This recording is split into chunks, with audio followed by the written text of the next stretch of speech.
to Ignite. For those of you who have not taken it before, you're in for a treat. Lots of really great stuff that we're going to focus on throughout the 20 sessions.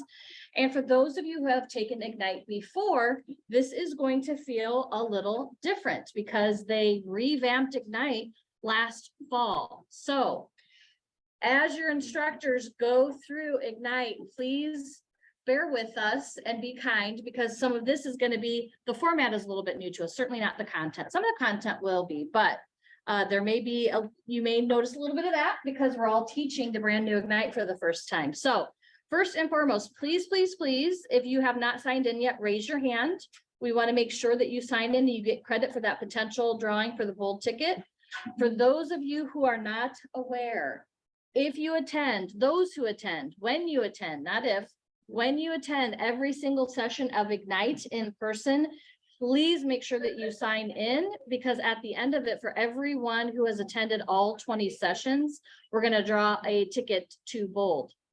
Can we get you to shut that door when you come in too, please? Thank you. Okay. All right. Any questions on that at all? Okay. Very good. So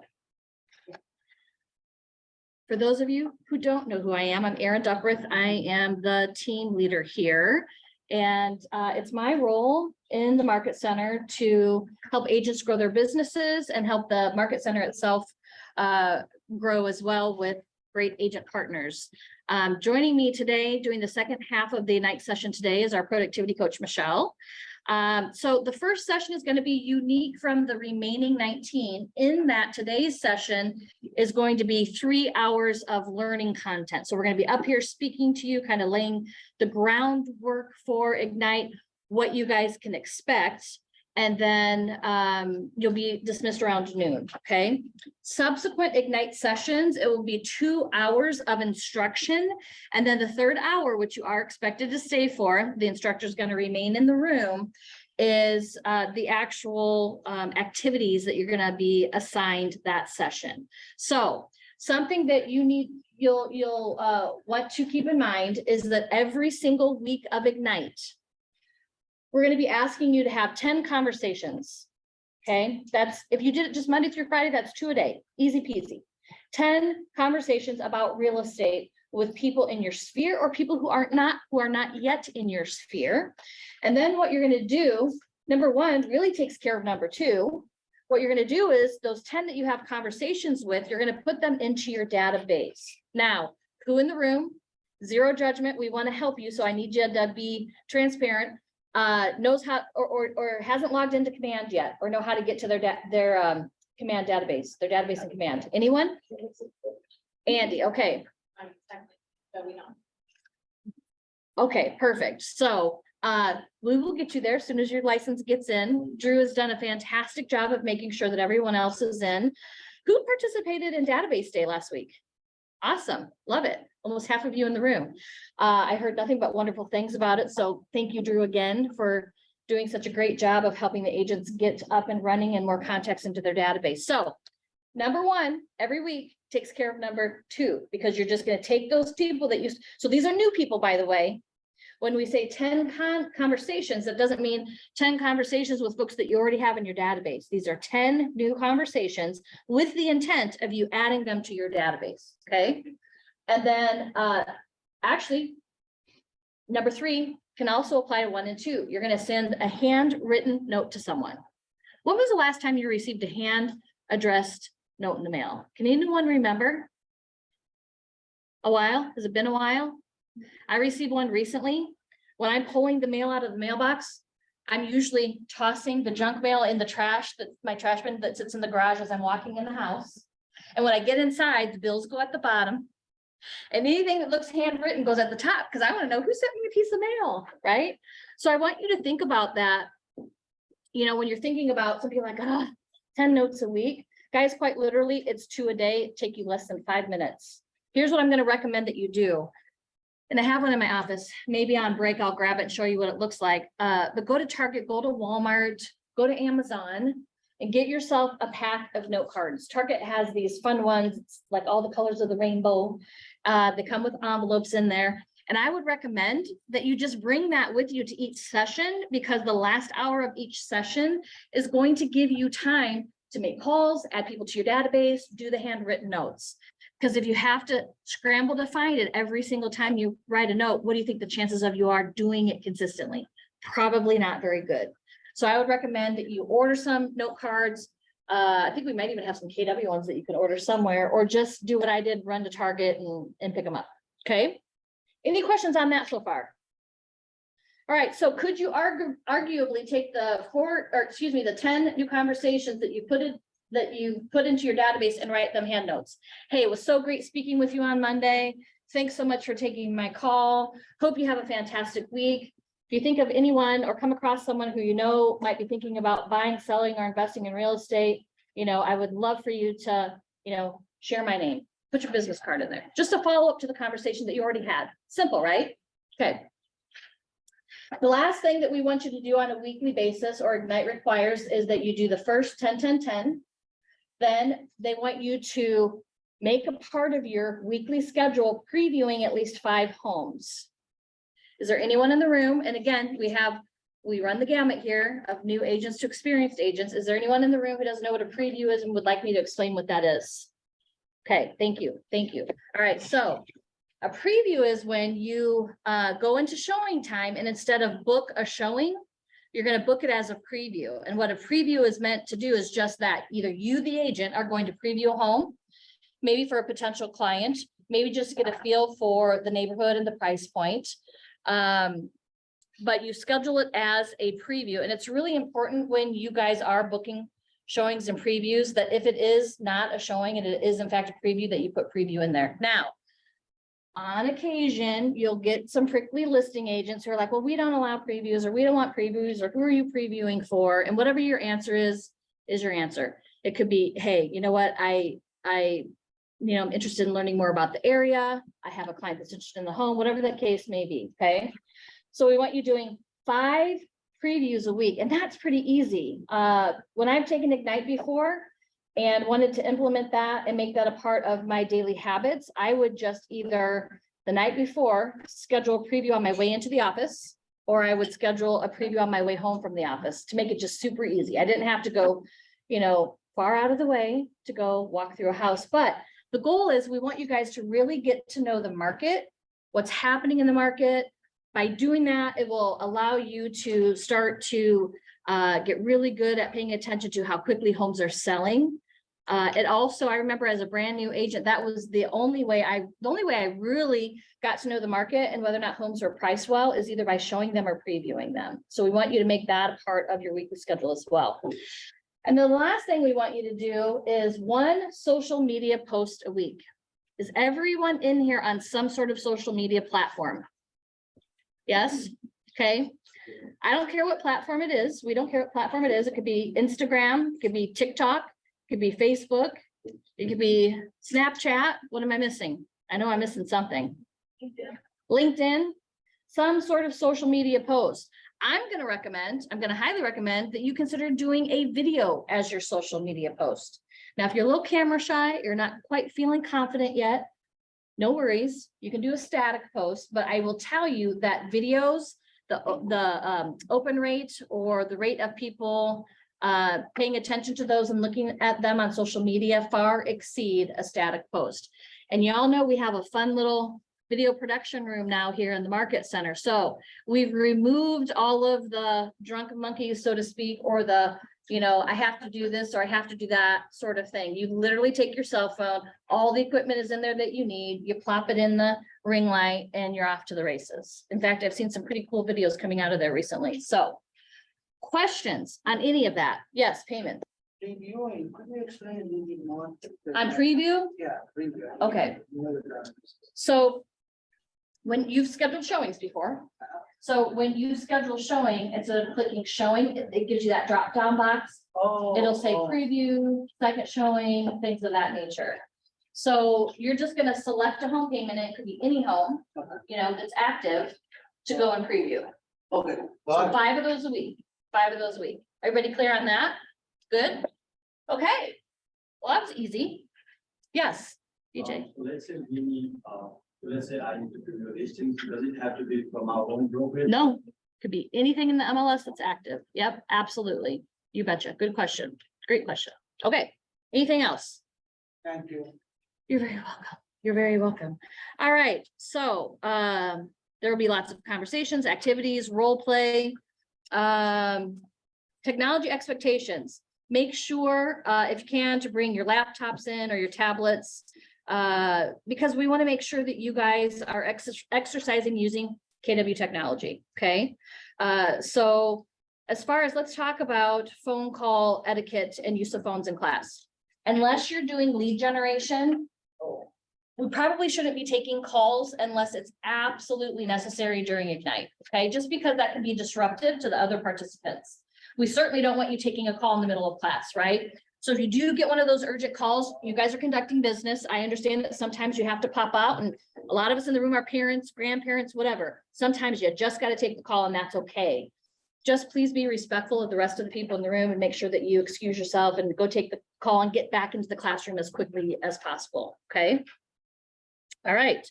So does everyone have their Ignite guide? Either you ordered a binder or you've printed one, or the office has printed you one. You can also get it online.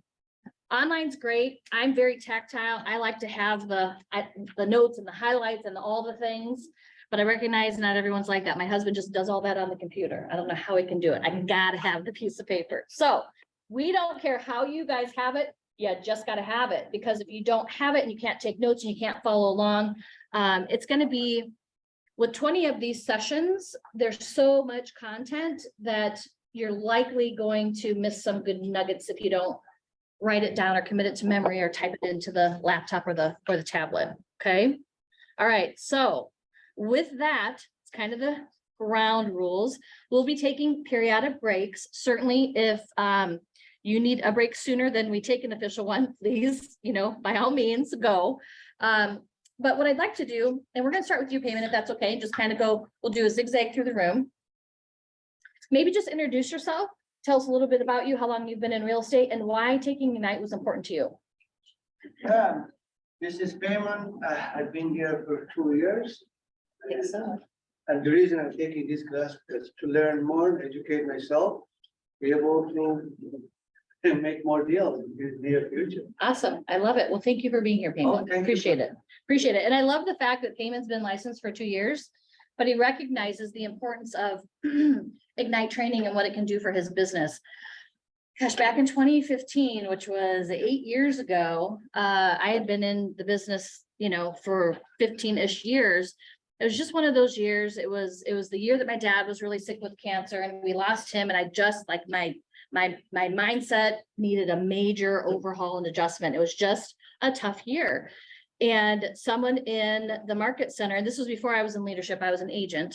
And someone in the market center, one of our leaders at the time said, I really think you should take Ignite. And I just always had it in my mind that Ignite was just for the new agents because they focus on the basics, forgetting that that never gets old, regardless of how long you've been in the business or how seasoned of an agent you are. Reminding yourself of the basics and sticking to those, especially when things get tough or begin to shift, is so important. And so I begrudgingly said, okay, fine, I'll sit in the back of the classroom and I'll take this Ignite. It was the absolute best reminder to me of making sure that I'm protecting my mindset when things get tough, whether it's personally or when things get tough, in the business. Being surrounded by a classroom full of like-minded people that want to be taking control of their business and growing it and doing really well was huge for me. And then just being reminded of the things that Ignite teaches you and where I should be spending my time and what I should be focusing on made all the difference in the world. So I appreciate you, Payman, saying that even though you've been in the business for 2 years, that, you thought it was important to take, and it is. So thank you for sharing that. All right. Hi, I'm Adriana. I'm new to the office of the Boss Harwood team, but I've been licensed for about 2.5 years now. I joined Ignite. I took Ignite actually when I first came over to Keller Williams back June of last year from a different brokerage. And now that we're here at the new office, I wanted to take it again, not only to spark up my business again, because it's gotten a little stale with the shift, but also to meet a lot of our leaders in the office and, some of our top agents here, because everybody's got a different perspective, and I always learn something new, so. Ah, see, I love that too. Everyone does have a different perspective and there's so much to learn because one size doesn't fit all. So for those of you that are new in the room, you'll learn pretty quickly, one size does not fit all. How Luis built his business might not be the, same as how Nick built his business, might not be the same how Drew built his business or Payman or anyone else who's been in the room, and different forms of lead generation are more appealing to some than others. We all have our strengths and weaknesses. So thank you for pointing that out. Appreciate it. Good morning. Hi, good morning. My name is Alyssa Friedman. I am a new agent. I just got my license last month. I'm with the Boss Harwood team and I've been with them for a year, just doing other client care stuff. So I'm taking Ignite. I'm excited. Forge head. I love it. Like been licensed. It hasn't even been a week yet and you're already in the, Yeah, no, it will technically be a month Oh. on the 10th, God, that's gone by so but fast. I didn't know about it until See like that a week sneaky little later. DOC. I don't know why they don't email the office when your license I come still back. haven't received an email. Really? Well, good So thing I we was check just- every couple of days, right? Otherwise you'd be like, where is it? Oh, I was checking all the time. Oh. I actually asked Drew, I was like, what is happening? Mhm. Like, I was asking my team, like, thought it was weird that I hadn't gotten it, Yeah. and I had it, I just didn't realize it. Well, we're glad that you're here and thank you for recognizing the importance of getting into something like this so quickly as a new licensed agent. So welcome. All right, Savannah. I'm Savannah. I got licensed in October of last year. I'm a real estate guru now. And I'm just excited I'll learn things with this community after being a new agent. Awesome. Welcome. Thanks for being here. Helen. Yeah, my name is Dawn Steve. I work with my sister Colleen. I got my license in September. We've been in the Keller Williams for 20 years.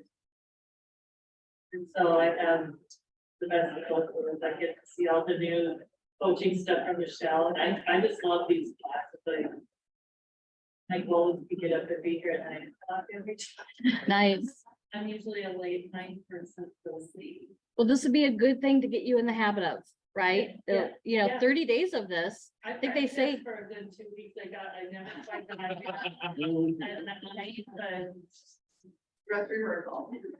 But you're here and you made it on time. So again, another reminder for everyone who is sitting in here, if you have not signed the sign-in sheet, please make sure that you do pass it around.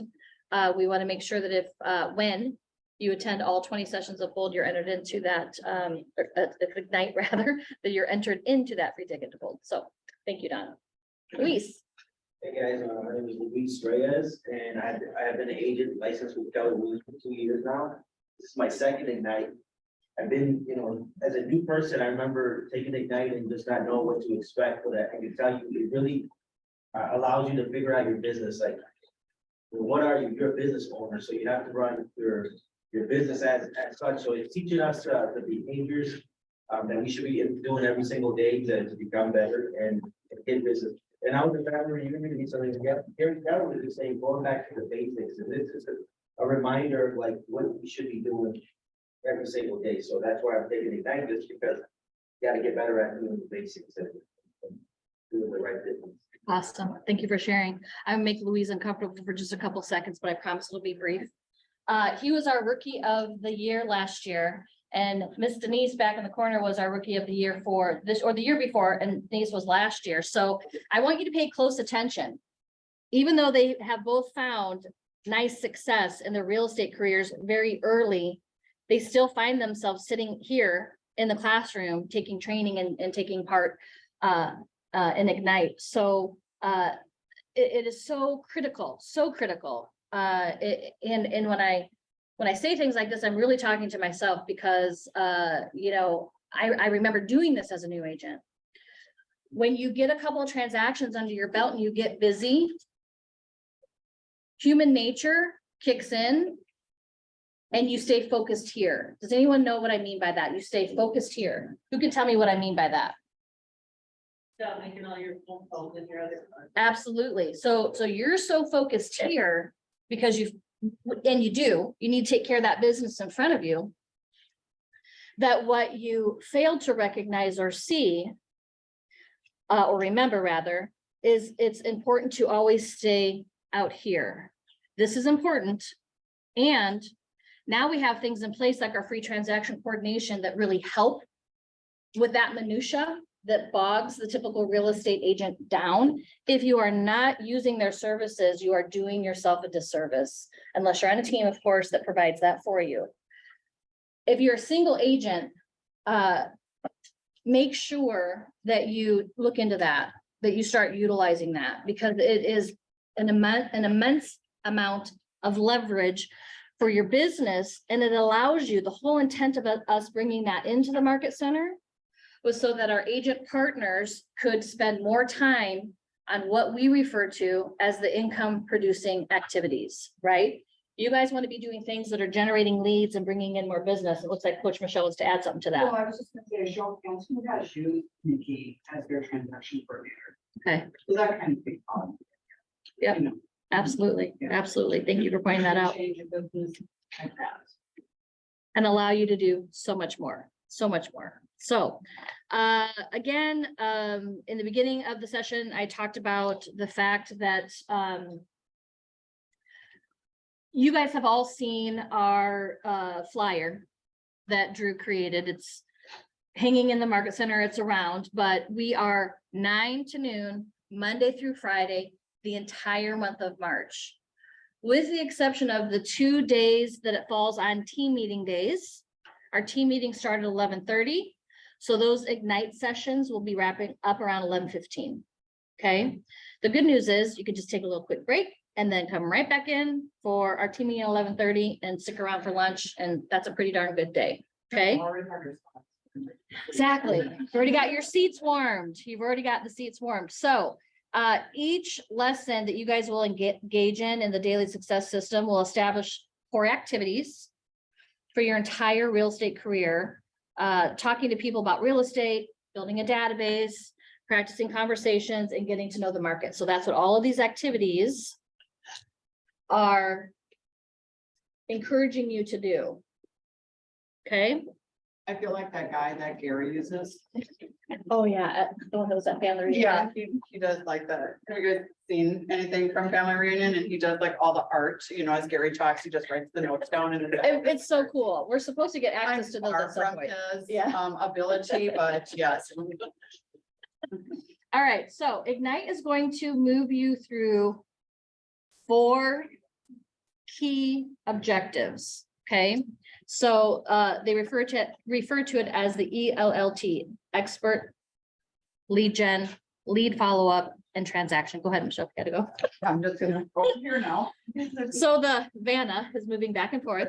The real estate expert of choice will be days 1 through 4. That's what the focus is going to be heavy on. And that's going to build upon the next one being lead generation. And in my day say, I was going to say probably one of the most important ones, but then I saw what number 3 is, which is days 10 through 13, and that's lead follow-up. And let me tell you, that is where most agents win. It's one thing to get a lead. It's pretty easy, actually. By putting forth very little effort, very easy to get leads in this business. If you pay attention to how we, teach and train you how to get them. The difficult part is in the follow-up, and they say the fortune is in the follow-up. So I'm just gonna put this out here to some of the experienced agents in the room, and some of you newbies, I take a guess at it, take a stab at it. There really are no wrong answers. Why do you suppose agents fail in the follow-up? Get distracted. What do they get distracted with? Everyday activities or other things going on from. Here, right? They're here. They're getting caught up in the minutia. Why else might not they follow up? They don't have systems in place. Bingo. That was me. I had Post-it notes everywhere, like under the car, in the kitchen, in the bed, like everywhere, right? And I swore that someday I'd get them all into the same place. So if there was one thing that I could do over, one piece of advice I could give you, if you're not doing this right now, is from the very beginning, get really systematized on adding people to your database. Guys, it does all the heavy lifting for you. All of it. It's working while you're not, especially with the smart plans that we have in place. Drew teaches classes on those. If you're not quite sure how to implement those and get them running, look at the training calendar. If you don't see one coming for a while and you're feeling anxious and you want to get your database connected to one, book some one-on-one time with Drew. But that was, of course, we didn't have all the fancy technology 22 years ago like we do now, but I still could have done a much better job. There were things available. They're pretty archaic by today's standards, but it was much better than my Post-it notes and my legal pad, right? And despite that, I had kind of come up with my own system. I built, for those of you who don't know, my business very quickly through hosting open houses. In fact, I teach a class on how I did that. We should probably get that on the training calendar, Drew, maybe next month. And I had a system where every Sunday night I would enter people into MLS on a search, right? So I was kind of tracking it to a certain degree. I was setting them up on searches, but I wasn't utilizing rather a database the way that I could have been to its full capacity, if that makes sense. Was there a question, Drew? No. Okay. Someone just wasn't muted. Okay, awesome. Any questions, comments, anything anybody wants to share on that? Okay, so lead generation, you're not gonna have lead follow-up without lead generation, so that is important. And that is days 5 through 9, but lead follow-up, I would argue, is just not, it's more important than the lead gen, because you can lead gen until your heart's content, but if you don't do anything with the leads that you get, why are you doing it to begin with, right? And then number 4, days 14 through 20, of course, are spent on the actual transaction. What does that look like? And this is kind of where I was like, okay, as an experienced agent, do I really need coaching or training or help on the transaction? Yes, the answer is yes, I do. Because there are lots of, again, we're going to go back to the one size doesn't fit all. One of the things that I love about Ignite is we have 20 different instructors, 20 different instructors of varying degrees of years of experience, varying degrees of production that are going to get up here and share with you content and how they do things. And I should probably put this disclaimer out there right now.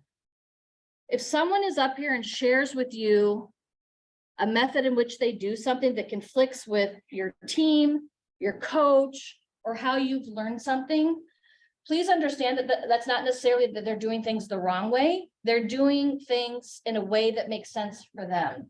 And that's one of the wonderful things about real estate, is that we can truly create this to be whatever we desire it to be. We can work through the processes in a manner in which makes sense to us. Now, I will argue that you do want to systematize things and follow a certain flow. But when you get down to the nitty-gritty, it is okay if someone gets up here and says, well, I do this way, or I say this that way, and you think internally, well, that doesn't feel like authentic to me, or that would make me really uncomfortable, or I've sort of manufactured a better way in my mind of how to do it. That's great. Congratulations. I would encourage you to share that with the group if you have, because one of the wonderful things about Keller Williams in this office in particular is that we are rich in collaboration and masterminding and sharing. So I am a firm believer in the theory of R&D. Who can tell me what that is? Thank you, Bill. Rip off and duplicate. So if Bill has a really amazing listing presentation, or Bill has a really amazing script that he uses or tool, at some point in time, maybe he's shared it in the market center, or we've had a conversation. And if I love it and I'm like, man, that is amazing. Like, I could totally see how that could completely change the way I'm doing this. Hey, Bill, would you mind sharing that with me?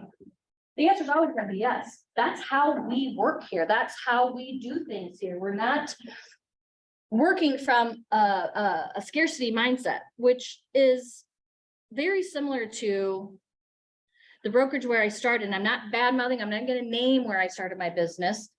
I spent 10 years there, and it was a lovely 10 years with really wonderful people. Yet is very much like this.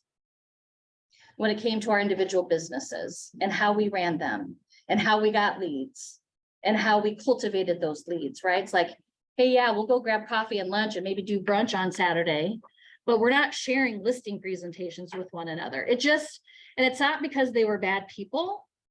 It was just a different mindset. It was just a completely different mindset. We didn't know what we didn't know.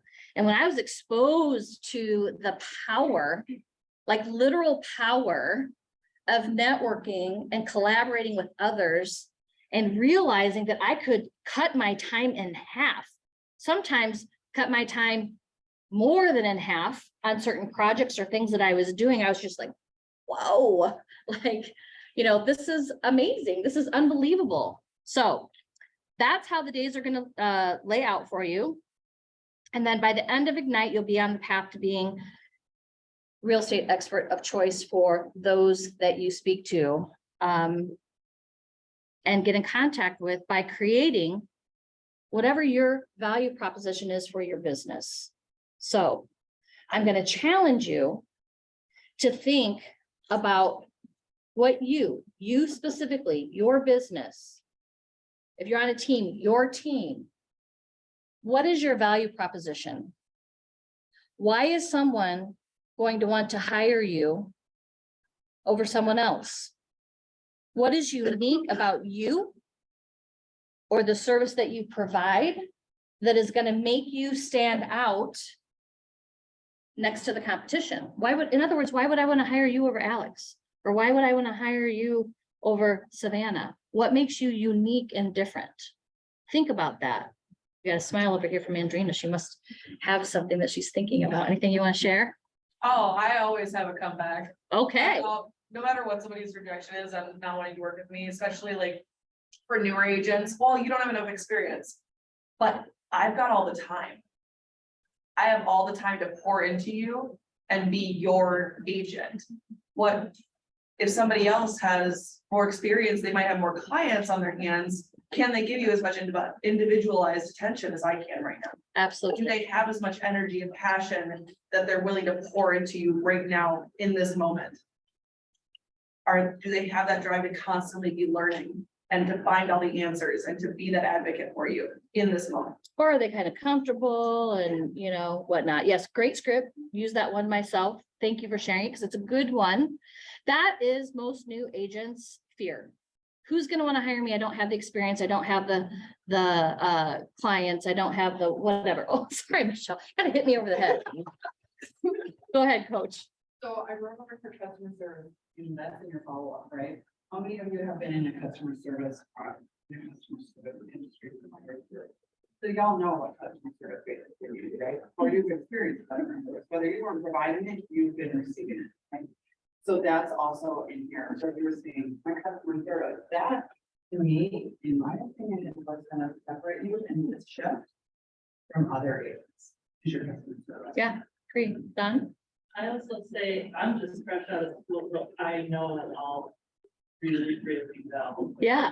Well, okay. So I love that you said that because I shouldn't be after 20 some years. I'm still shocked at the number of experienced agents who don't necessarily know what they're doing or what the rules of engagement are or what they shouldn't be doing. So you're exactly right. That is a superpower that brand new agents have coming fresh out of licensing, right? You guys have all of the latest up to date. You haven't created bad habits yet, by the way. You haven't created bad habits because there are a lot of bad habits that you can pick up along the way. So For those of I'm you who prime are example. new into real estate, you'll be surprised the craziness you will see from experienced agents sometimes in the field. It's mind blowing. Just call me. I love to hear those stories. They never get old. They never get old. Just when I think I won't be surprised, I am. All right. Okay, so goals are for you to end Ignite with one or more appointments. Begin the process of working with a buyer and or a seller or both to buy or sell a home, as well as developing the success habits that will benefit you for your entire real estate career. Any questions? Okay. One question. Yes. Who's everybody else in the room? Oh, we didn't make it around the room. Including Hannah. Guys, you gotta reel me in sometimes. I'm sorry. Sometimes I just get up here and I'm so passionate about the topic that I just get lost. In fact, it's probably a good thing that I'm only helping teach the first and last session of Ignite. It happens all the time. If you've ever sat in one of my classes, we'll go off on a bunny trail and you just gotta reel me back in. Okay, so thank you. And don't be shy. Erin, hey. So I believe we left off with you, Marjorie. Did we? Yeah, Okay, sure. yeah. I know. Thank I'm you. Marjorie Weinhagen. I'm Marjorie Weinhagen. I was licensed in September. I'm on the Olson team with Mike and Lynn and Jeff. Why am I here? I feel like I'm a sponge. I'm so new and I'm trying to take in all of this knowledge and you can only take in so much. Sometimes you need to hear things multiple times before you actually. learn. Amen. And honestly, both you and Michelle told me to take it. You haven't steered me wrong yet, so. All right. I like it. I You like it. Twisted your arm and you. So mean. And so true. So true. Sometimes you have to hear things more than once. Sometimes you have to hear things more than several dozen times before it sinks in, because you guys are gonna be at different points in your real estate career and your growth trajectory, right? 2 weeks from now, 2 months from now, certainly 2 years from now. So, you know, your leadership team here is always throwing training at you guys, right? Whether it's Ignite or Bold or Database Day, or, you know, the plethora of classes that we offer here. And there is a reason to the madness, right? We understand and recognize that it's not a one and done. You don't take a class on lead generation and suddenly become an expert and learn absolutely everything you need to know about lead generation. 22 years in, still learning. It's one of the things that I love about this industry is that I'm 22 years in and it's not Groundhog's Day every Monday. I love that, don't you? I mean, the fact that we're still learning and growing after 20 plus years, when most people I think are looking at dialing it down and hanging it up. And by the way, that's okay too. But I've never been more fired up to be in this business and build what we're building here than I am 22 years later. So thank you for sharing that. All right. Awesome. My name is Andy Lockwood and I'm still waiting to get my license. Hopefully this week. Yeah, so you might be officially the newest newbie in the room. So congratulations for being here. That says a lot to me about your commitment to, you know, plug in and learn. What are you hoping to gain from Ignite? I know it's a matter of you don't know what you don't know at this point in time, so it's a bit of putting you on the spot, but okay, Love starting there. awesome. Well, welcome. Thank you for being here. All right, who's that gentleman sitting next to you? Scott Stebbing is father-in-law. I've been, I think, 2.5 years, started here, went over to EXP, and now I'm back. Whoop, whoop. Yes, Very thankful. we're very thankful you're back. And I'm excited for Ignite for me and to come alongside Andy and get our team going. Very exciting, very exciting. There are a few of us in the room that know a thing or two about working with our families. So that can be a lot of fun. And I'm really excited that you guys are starting that path together here. So welcome and welcome back. Glad to have you back. All right. I'm Stephanie Anderson. I am with the Ely Westfield Real Estate Team. I'm her assistant. I've been in real estate for over 10 years, like 12 years, and I've been with Amy for 10. Oh my gosh, I didn't realize you guys have been together that long. I don't know what the other part. Why you decide to take Ignite, or what are you looking forward to? Well, we're teaching one of the classes, so we wanted to take it. Every single time we take Ignite, Bold, or go to family reunion, we really only learn like 2 new ideas that we implement.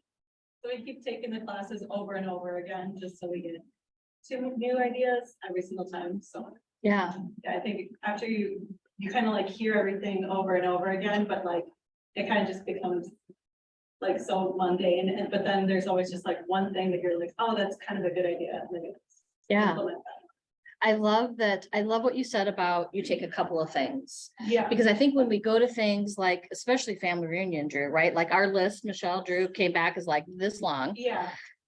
Same with You'll when you never take get to- both. Well, here's the thing. If you try and do it all and implement it all at once, good luck implementing one of them, even just one of them really well, right? Yeah, yeah.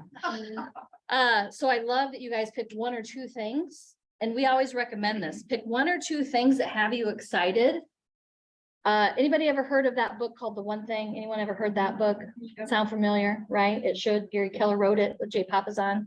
And the whole premise behind that is pick one thing, focus on that one thing, get really, really dialed in and good at it. In fact, master it before you layer in another.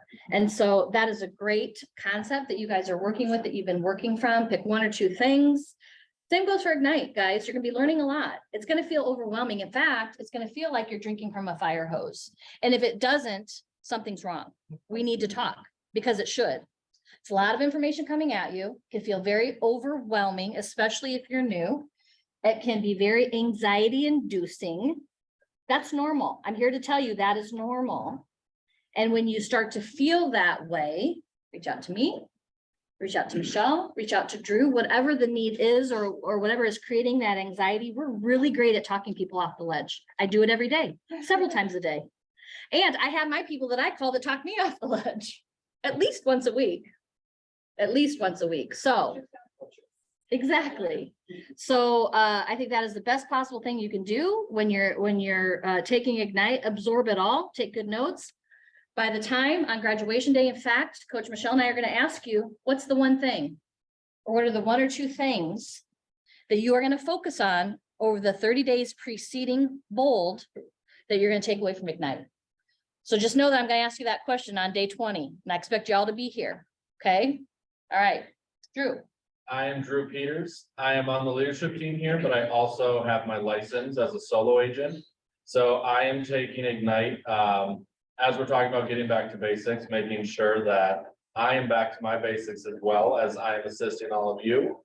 And then also my business has slowly been starving the last year as I've taken on the leadership role. I haven't put a whole lot of energy into my business, so I'm looking to kind of amp that up this year. Awesome. Thanks, Drew. Okay, Nick, you're up. Good morning, Nick Mocha, Simple Real Estate. I do commercial as well as residential real estate. I've been in the business for 7 or 8 years, something like that. 7-year itch. Beats me, not as many years productively, but long story short, I'm here to kind of do a little bit of a reset. Just get back to the basics like everyone's talking about, getting some new habits, see if they stick. I mean, they will stick. And then moving forward with those new habits, one or two things. Awesome. I'm Doug. I've been in business for about 7 or 8 months. I'm taking Ignite because I really want to get new systems in place, look at my mindset, motivation, and then also seeing what each instructor has to say about how you can grow your business. I know they will all have. Awesome. Love it. Thanks for being here, Doug. Hello, everyone. This is Alan here. I've been here for about 2 months now. With Michelle as my project peoples. I'm looking forward to Ignite, because as a new real estate agent, I feel like it's a great platform for me to volunteer stuff. And not only that, but I also feel like it will also expose me to new information that I don't know, and I'm pretty excited about. Awesome. Well, thank you for being here. Again, these newbies I'm loving it. You've only been with us a few months or a few days, or your license isn't even back yet. You don't even realize right now just the gift that you're giving yourself and the value that you're going to walk away with from being here. So thanks for being here. Yeah, that's awesome. Yeah. All right, Alex, you're up, buddy. Now, I've been commercial, I've been KW since 2019, I've been in real estate since 2018. And I'm here to just kind of learn some new things, give it a refresher on the systems and everybody. Awesome. Thank you for joining us. I'm Brandon. I've been licensed for almost 2 years now. And Michelle and Amy talked me into doing Ignite, and I'm excited to learn everything, so. Awesome. Ashley.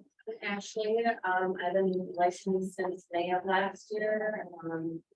Real estate has kind of been on my back burner, but I'm ready for that Yes, I love that.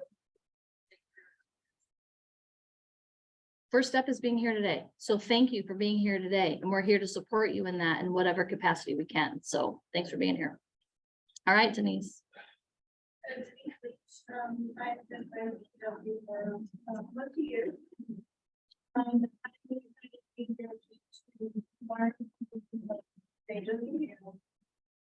Just get from my system.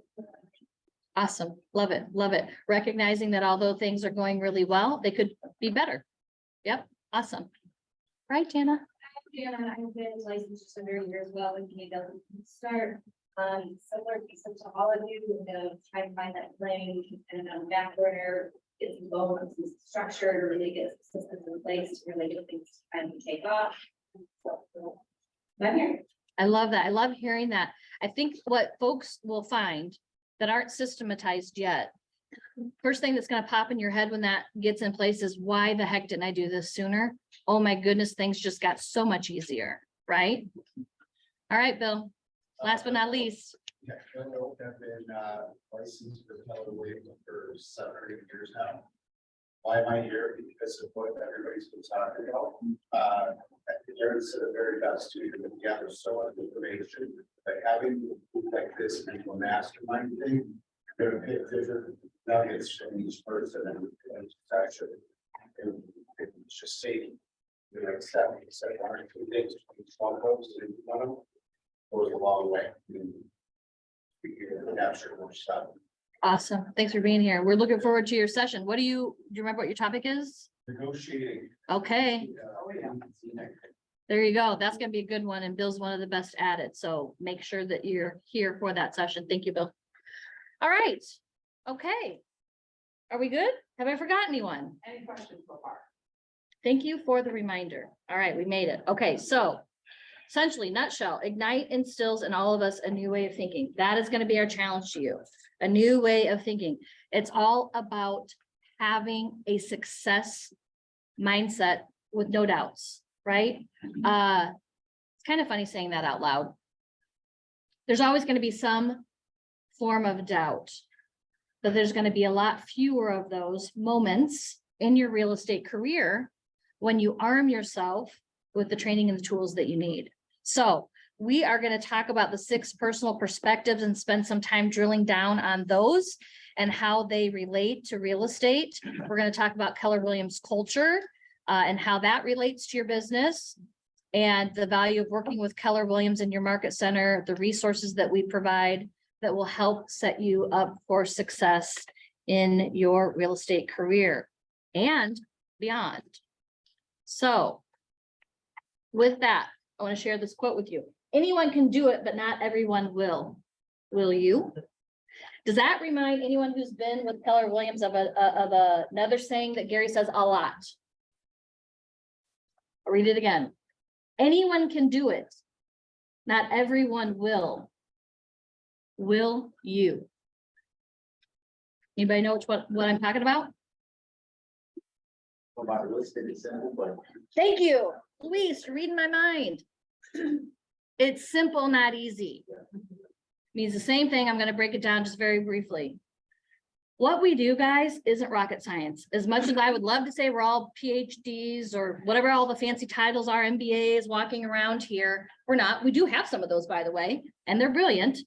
But we're not doing rocket science around here. It's simple stuff. Really is. I mean, would y'all agree that the price of entry to get your real estate license was pretty low? 90 hours of education. It's a little scary, to be honest with you. We're dealing with multi-million-dollar, in some cases, Alex, Nick, transactions, right? Certainly hundreds of thousands of dollars worth of legally binding contracts. Pretty scary to think that after 90 hours of education, we get to handle those and be in charge of them, no less, right? Make sure they make it from point A to point B. So it's simple. I tell people all the time, we can provide you with all the system training, tools, mentoring, coaching that you could ever want or need in order to be wildly successful in this business. But the one thing we can't provide you is what? What's the one thing I can't provide any of you in this room? The drive. I can't give you that fire in your belly. Either you have it or you don't. So it's simple. The not easy part is being consistent in the activities that get you to where you want to go. Right? Yes, Michelle, We have a comedian in the back. we do. Oh, No, over here. oh, One thing that we can get done is what? Personality. wow. Oh. Everyone has one. Everyone has one. And here's the deal. I actually like that you said that. I like that you said that because there's the full gamut, even here in this room, right? We are gonna have the high eyes.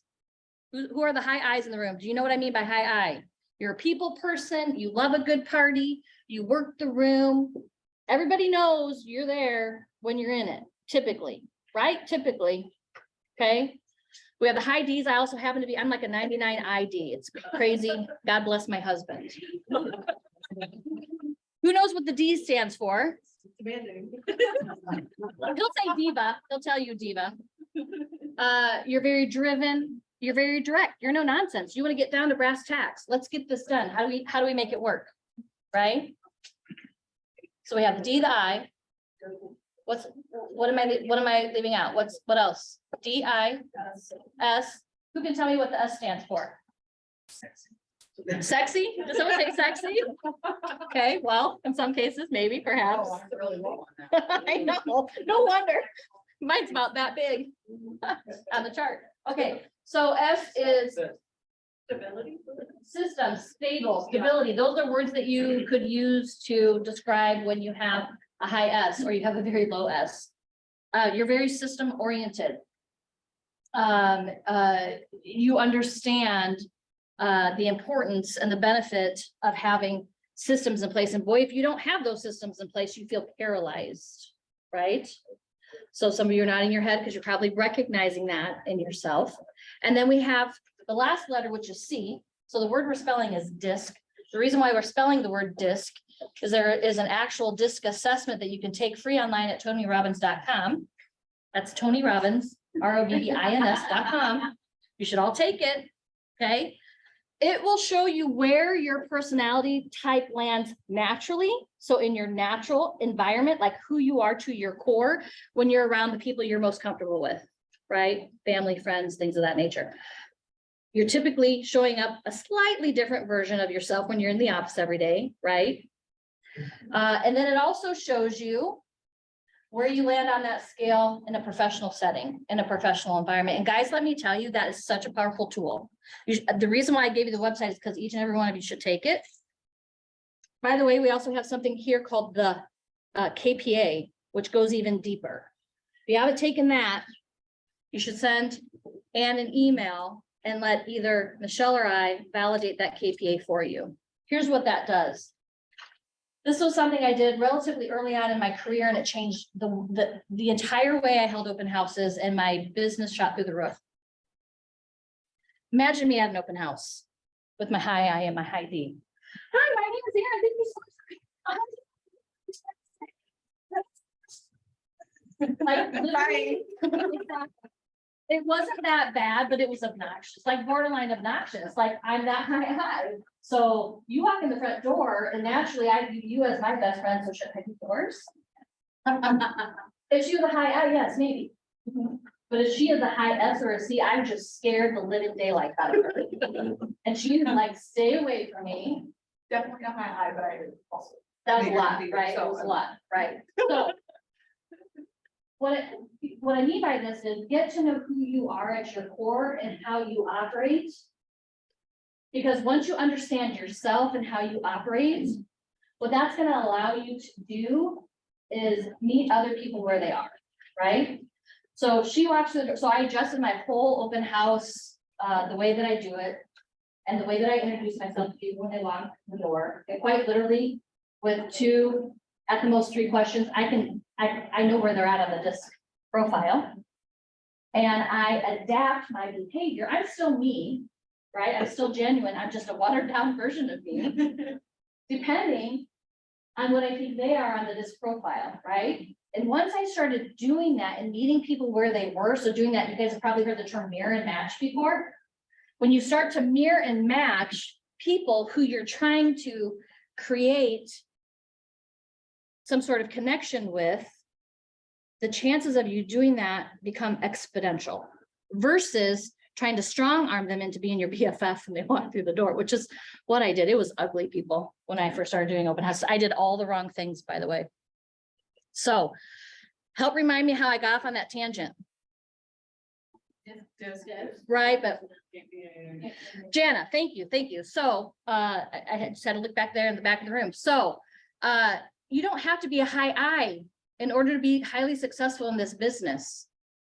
You don't have to be a high any one of those personality profiles. What you have to do is understand who you are and how you can transcend that into the people that you meet throughout life, throughout your daily activities, and throughout your business, right? Because people still want that connection and they want to work with people who are genuine. And if you're a high S trying to be a high I, they're going to spot you a mile away.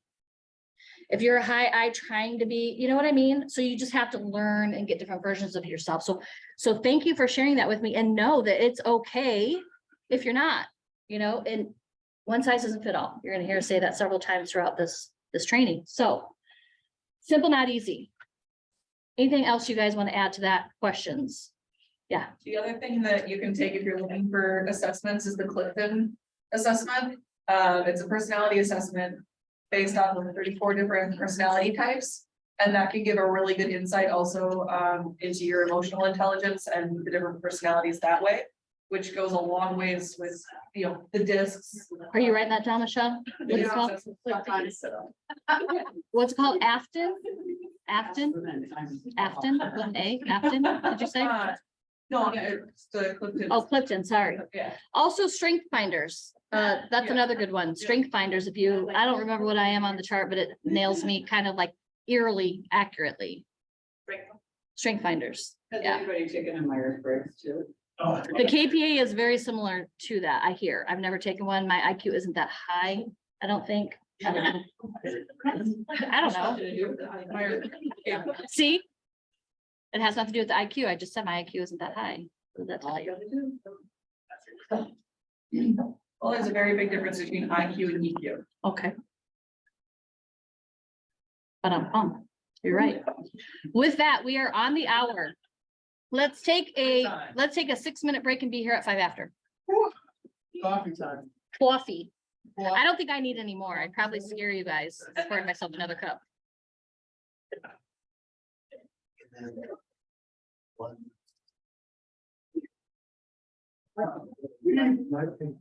Okay, so that reminds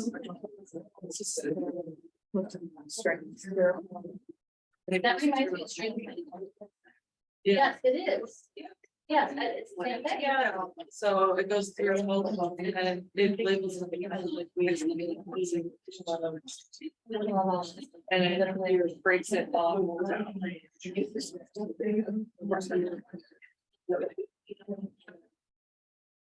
Yeah, it breaks it.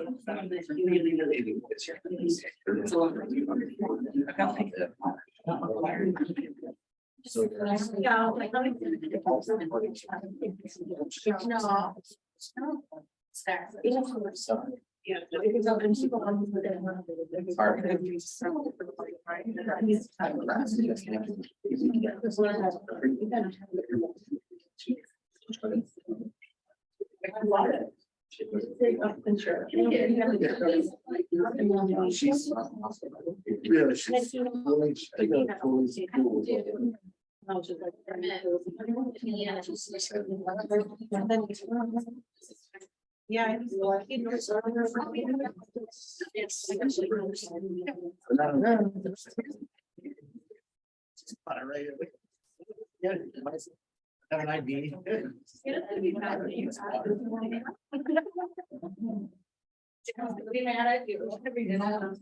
no. All of they've got it like those areas. Good. Natural. I know Smith, but you go here.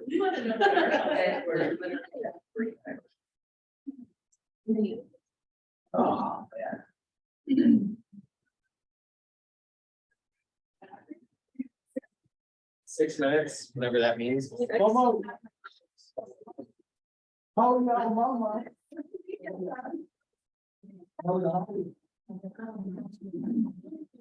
Wait.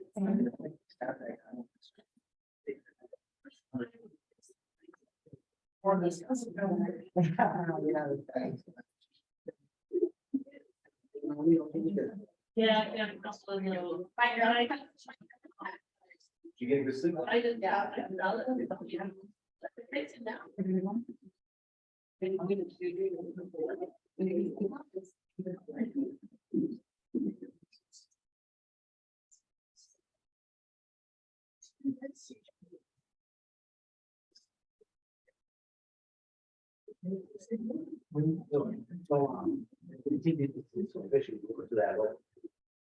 It's. Have like 4 people confirmed. But I wanted you to have part of the thing, that I don't see you on the following weekend. Let me see, I'll do my best, because that would gives me more time to market it, because I'm now in a little rush. Let me call the person that I've been working with for a while. For, I mean, like, hey, we've got this on this weekend, the following week looks good for you. Okay. Still double check your data.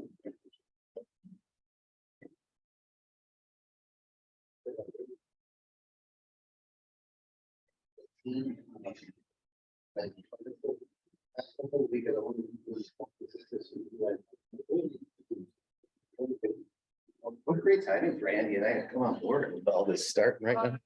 Oh, I'm pretty pleased with that. Well, that's really good timing. It must be a sign for you, Yeah, right? I think so. Let me know if there's any touches in your room too, because Okay. I was like, oh, look at those 3 bars, and one was a lighter color, and I like the color was this round. She a coach. You know, remodeler. Like, I'm kind of waiting for it to dry a little bit, and like, I don't, so there might be some, or it looks suede kind of. Okay. Just let me know, because we've got those. All right. I didn't know this. I looked at the meeting on this. So you guys aren't, that kid gives me. We're, we just got.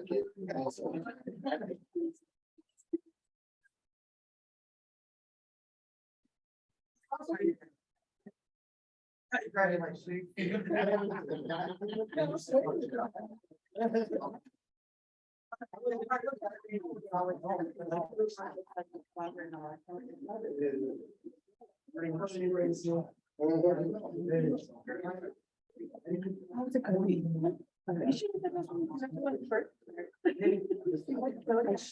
Yeah. Hey, do you do that? Do we have, do you do that? Yeah, Oh. I did one, like, I'm attracted to Scorpios, I guess. Oh, really? What's your Sun's a sign? Scorpio, go on Aquarius, so. Okay, Yeah, Yeah. I need an Aries. okay. I'm a Cancer. I'm married to a Virgo, 30+ years. So I guess they were. I guess. Kind Aries. of.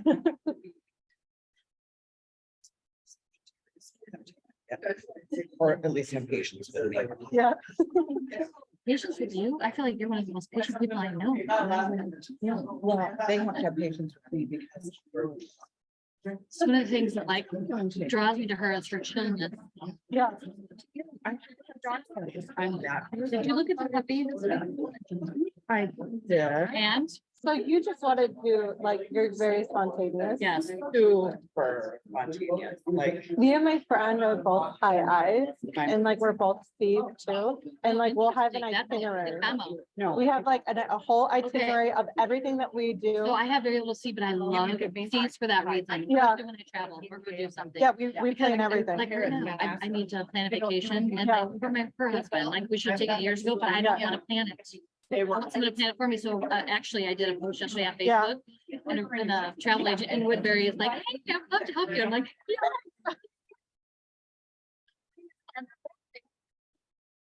Yeah, we use TripIt, which is like an app, and you can like have your schedule all laid out with all the confirmations. writing it down now. So it's TripIt.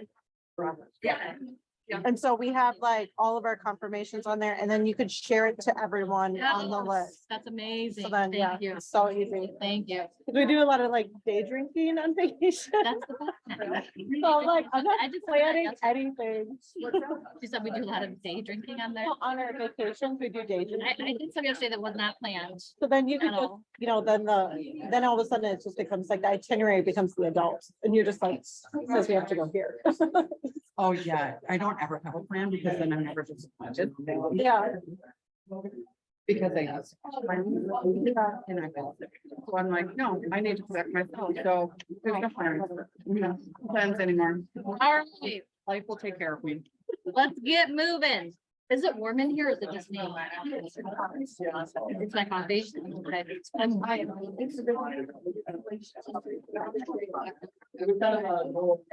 Okey-dokey. We're gonna just dive right into the 6 personal perspectives, why they are important. If you guys refer to your participant guide, you should find, if someone wants to shout out what page it's on, 13? 13? Page 13. You'll find the 6 personal perspectives.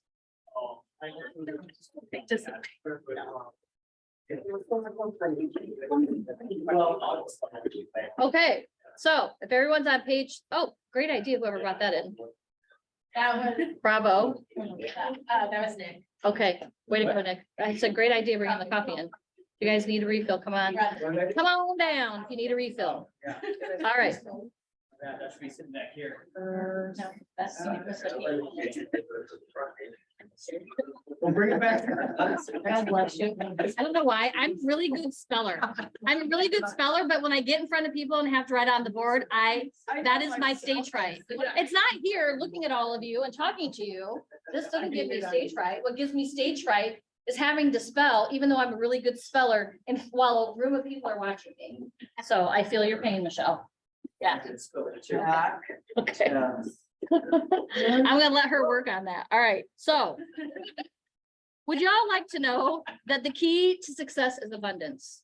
Who would agree with that statement? What does that statement even mean? The key to success is abundance. What does that mean? Hey, guys, this is no judgment zone, no such thing as wrong answer. And what it means to you. We're all in different places in our business, in our lives. Our experiences have been different. So what does that mean to you alone? The key to success is abundance. How so? We all know that success is 90% mindset. Right, So if you've got that in abundance, you're going to be successful one way or the other, because you've got that drive, you've got that mindset there. Abundance also on the other side of it could be your leads. You've got a lot of leads. As long as your follow-up's there and you've got that abundance of leads, you're going to have that abundance of business following it. So abundance, I mean, it means a lot of different things, but it does apply to every single aspect of your business and your life. Yeah. If you're focusing on that abundance, that positivity coming from contribution, those types of things that follow that abundance, you're going to get where you want to go. love that. I could have put it better myself. Thank you. And some would also say that the key to success and abundance is the 6 personal perspectives. So we're going to spend some time talking about those. These came from Gary Keller, researching very highly successful people in all fields by asking one question. And that question is, what is it that differentiates those who achieve at the highest level from those who don't seem to accomplish as much? That was the question. He asked highly successful people across all fields. And from the answers that he received, he discovered these 6 common perspectives. They all work in unison together. We're going to go over them one by one.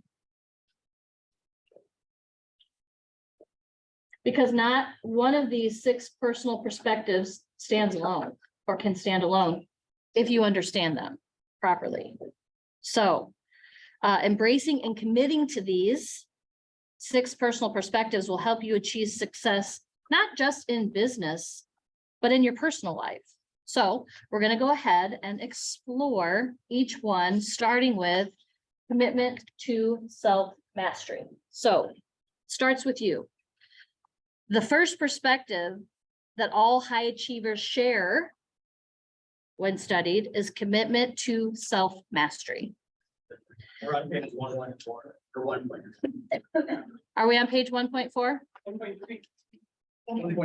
Okay, in your book's 1.4. Thank you, Nick.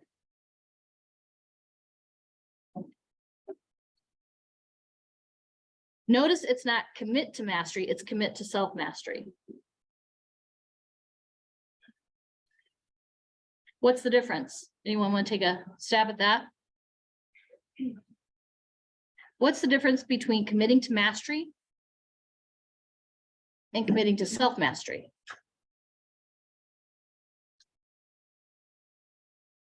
Knowing yourself versus a specific skill. Yeah, I would say it definitely starts there.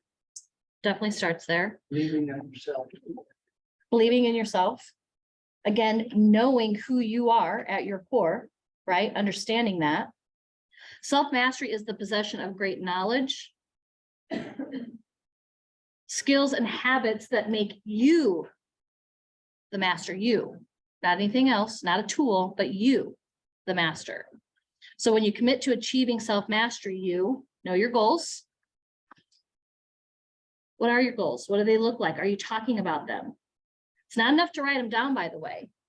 Are you sharing them? Are you sharing them with your significant other? Are you sharing them with your coach? Are you sharing them with your team leader? Are you sharing them with the rainmaker of your team? Are you sharing them with another co-op agent? Just flat out, are you sharing them? Because if you're the only one who's aware of your goals and what they are, you can operate that way. I did for many years. It's gonna take you longer. Have you guys ever come across someone in your life where they've shared their goal with you? Whatever it may be. Maybe it's opening a new business. Maybe it's going back to school. Maybe, you know, it's what? Quit smoking. Maybe it's quit smoking. Have you ever had someone who you care about in your life share a goal with you, and as soon as you found out about it, you immediately wanted to jump into action and help them in some way if you could? Raise your hand. I would venture to say just about everyone in this room has experienced that at some point or another. Maybe you were a wrestler and one of your fellow team members wanted to learn the perfect takedown. I had 4 little wrestlers in my life, lots of wrestling matches, right? So it's helping someone achieve a goal. It feels good to help someone. And trust me when I tell you, if you get crystal clear on what your goals are and you share them with people in your world that know you, love you, care about you, support you, they will do whatever it is within their power. If it is within their power to support you in that, they will. All right, so very clear on your goals. Don't keep them a secret. Share them. This goes back to studying the KPA, the DISC, the Briggs-Myers, the Clifton, the Strength Finders, whatever it is. Take them all. I have, except for the one. But know and understand your strengths and weaknesses. In order to commit to self-mastery, you have to understand not just what you're good at, what comes naturally, what your strengths are. I would argue, more importantly, you need to understand what your weaknesses are. We all have them, by the way. It's not a bad thing. No one's perfect. I have plenty. But I think for the most part, at almost 54 years of age, I know what they are. Most of them. I'm willing to admit to 99.9% of them. You ask my husband, he'll tell you, not 100%, but 99%. So I understand where I need leverage in my life. I understand the kind of people that I need to surround myself with in order to set me up for success in achieving that goal. Because I can't do it all. Either can you, by the way. And I used to think I could. I used to think I was Superwoman and would work the crazy long hours. Sometimes I still do, but I do that a lot less now because I have people in my life now, right? Whether it's on a personal front or a business front, who I know that I can engage and rely on in order to take up the slack where I know it's an area that is not the best and highest use of my time because I stink at it or I haven't mastered it. So the goal, or excuse me, the key to committing to self-mastery is knowing your goals, knowing your strengths and weaknesses, and knowing how to work with both of them to seek and master the necessary knowledge, the necessary skills, and the most important part, the necessary habits that you need to create in order to get you there. Thoughts on that? Luis? Man, that's really impactful, because one of the things that Trevor Reed at my life was saying, just having an evangelical message, like, tell people about your dreams, what your goals are, what you believe in. And at the end of the day, it doesn't matter if they believe that, right? But they will believe that you believe that, because you're preaching it, you're living it. And that's something that I'm starting to just. You're giving me goosebumps up here. Yeah, that was his message. And for those of you who have not watched that video yet that we've posted, I believe Drew's posted from Family Reunion, please find it. It was very impactful. In fact, what's that? Ed my left. I need to make the time to watch it again and again and again and again. That's one of those things that I will force myself to watch, particularly when I'm dealing with a mindset issue, which is more often than I'd like to admit. Right? I think most of us are probably in that same boat. So thank you for sharing that. Mindset every day. Yeah. Right? He was so impactful. I was sitting next to Louise, just trying to stay warm because I was super cold, but then I was like, like this. I was like this the whole time. I'm not coaching. But I was, and I saw Aaron in there like this. I couldn't look to my left and I couldn't look to my right. I couldn't look at anybody but straight ahead. It was ugly. It was ugly, but it was so good. So It was good. so good. All right. So through Ignite, you're going to acquire the skills and develop the habits to be successful, moving yourself toward that self-mastery. So here's a question for the room. Who in the room is committed to self-mastery? Who wants to commit to self-mastery? Okay. Just about every hand up in the room. Okay. If you're not yet there, ask yourself why. And ask yourself what needs to happen in your world in order to get you there. Is it a person? Is it a one-on-one with your team leader? With your coach? What is it to get you there? It's so vitally important to be committed to knowing your goals, your strengths, and your weaknesses. And acquiring those skills and habits in order to take that into your business and share that knowledge and experience and skills with your clients when you come across them. Because let me tell you guys, if you don't believe it yourself, they're not going to either. They're not. I used to all the time get but mom, I look like I'm still in high school. So for those of you who know me, know that 3 of our 4 sons have their real estate license. The other one is in the business, but isn't a licensed agent. And because I built my business through open houses, naturally, you know, that was the first thing I had them all start on when they got in the business. And they all got their licenses fairly young. And they would say, oh, mom, I held the open house and, you know, nobody wants to talk to me because, you know, I look like I'm still in high school. And I was a very loving mom, but I was a tough mom. I was married to a Marine. It's his fault. And I would say, well, you know how to overcome that objection. I know you know how to overcome that objection. Who in the room wants to take a stab at how you overcome that objection? Not you. Put your hand down, coach. Talk to him. Denise. Really well prepared. Yes. Over prepare. I don't care if you don't have a piece of business. The one asset that you do have is what? Time. I literally would sit at my computer as a brand new agent without one single piece of business, and I would just study MLS. I live in Lakeville. I lived in Lakeville at the time. I would pick a price point that I thought would be easy for me to break into, first time home buyer price point. And I would study everything from, I don't know, now I'd probably study everything from 200,000 to 250. And when I say study it, I studied it. I pulled up everything active, everything pending. I clicked on every single listing. I'd read all the descriptions. I'd look at all the pictures. I'd start to become familiar with the price point. And then what happened was anytime I secured an open house, whether it was for another agent in the office or one of my own, I'd do the same thing.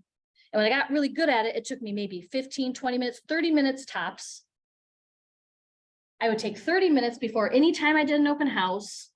And I would bookend that listing. I would look, 10, 15 below, 10, 15 above, and everything in between. In the city that I was holding the open house, if it was single family, it would be single family. If it was a townhome, it would be townhome. And I would know all the inventory so that when I went to that open house and someone came in, and 9 times out of 10, you get this. The house is great, seems priced well, but it doesn't have that third stall that I need. Or it doesn't have that private master bath that I need. 9 times out of 10, buyers walking through your open house, that house isn't going to have something that they desire. On a really good day, it has everything and you're writing an offer after the open house or during the open house, right? But in most cases, it's not gonna work for them. So what is the best possible thing you can do in that moment? Denise, you've done it. Yeah, share with us what you did. And they're still looking a couple of years down the road. And so, they liked this, but they're still trying to get a good feel for what's out there. And so I did my homework and had a list of everything that was available that kind of matched the town hall that I would have. And I was able to talk to them about, and here are the other things that are available right now. Also, I have a list of them, but let me send you the list of what model town halls that I know. And then I was also able to refer them to another other. That was happening. Love it. That is the absolute best thing you can do when you're holding open houses, when you look a little young, when you feel inexperienced. And oh, by the way, you don't have to be young to feel inexperienced. Who started this as maybe a second career? Several hands, right? You're learning a whole new industry, a whole new language. Even if you have a lot of life experience or world experience, it can be scary. I was terrified. I got into the business, I don't know, 12, we'll just say. I don't know. It's in my 30s, my early 30s. And I was terrified. Who's gonna wanna buy a home with me? Who's gonna wanna list their home with me? I don't know what the heck I'm doing. And so I just dove in to learning the market so that when someone came through an open house and I knew the house wasn't gonna work for them, I would say, well, you know what, there's another house that I previewed, the importance of previewing earlier this week. Or there's another house that during my office team meeting this week, someone told me was coming soon. Dangle that carrot. Everybody wants to get into the house that's not on the open market yet. So that highlights the importance of networking with other agents, right? Or here's what I did. I'm not going to teach my whole open house class here, although I'm super tempted because I'm very passionate about open houses and how you can build a really big business through them. I would purposely have a second open house scheduled after my first one, very similar to the one that I was holding open. I would say, Denise, thank you so much for coming to my open house today. I understand that you're looking for that third stall garage. As luck would have it, when I close up shop here today at 2 o'clock, I'm holding another open house at 2:30 that has that third stall garage. If you can't make it to that, how about we, after that open house is over or tomorrow morning, we'll just schedule a private showing. Yeah, right. Would that be, I want to end it with, would that be helpful? It would be helpful, but I'm still thinking that out and like. I get that, but doesn't it make sense to really get a good feel for what's happening in the market right now? And you might not be ready to buy right now, and that's okay. You're not wasting my time. If I'm not showing you a house, I'm showing it to someone else. So how about we meet there at 3? I want you to end that with, would that be helpful? Because they just told you what they needed. It's very hard to say no to would that be helpful after I just told you I have the house you're looking for with a third stall that you need.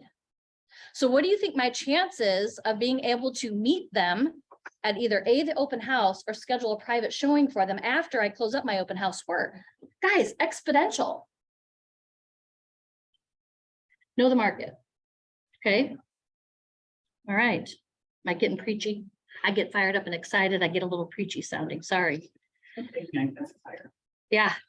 That's the reason why there's a fire, right? All right, so the second perspective is to commit to the 80-20 principle. Who can tell me what that is?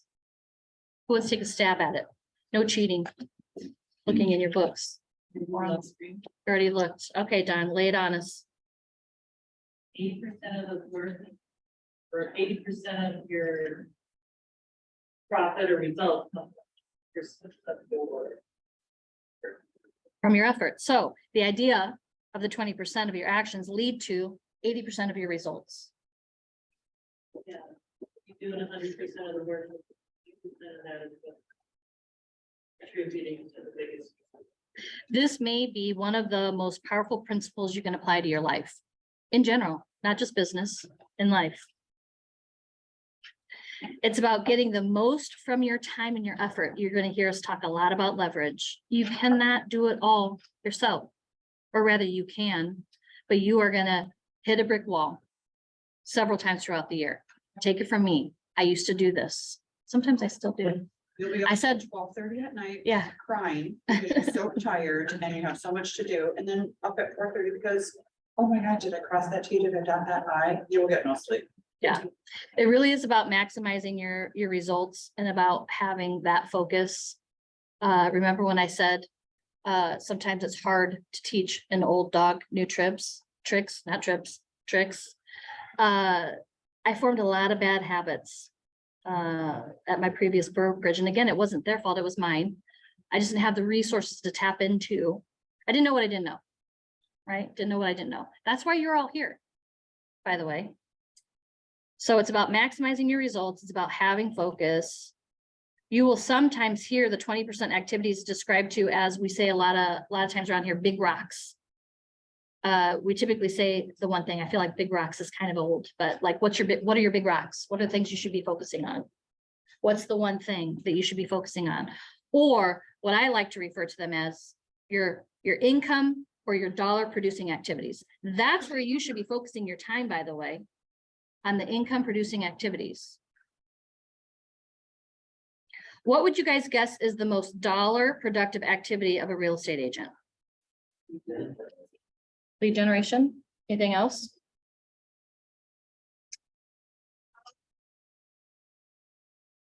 Lead generation. Whoever said that got it right. Was that Nick or Mo? Nick? Nick.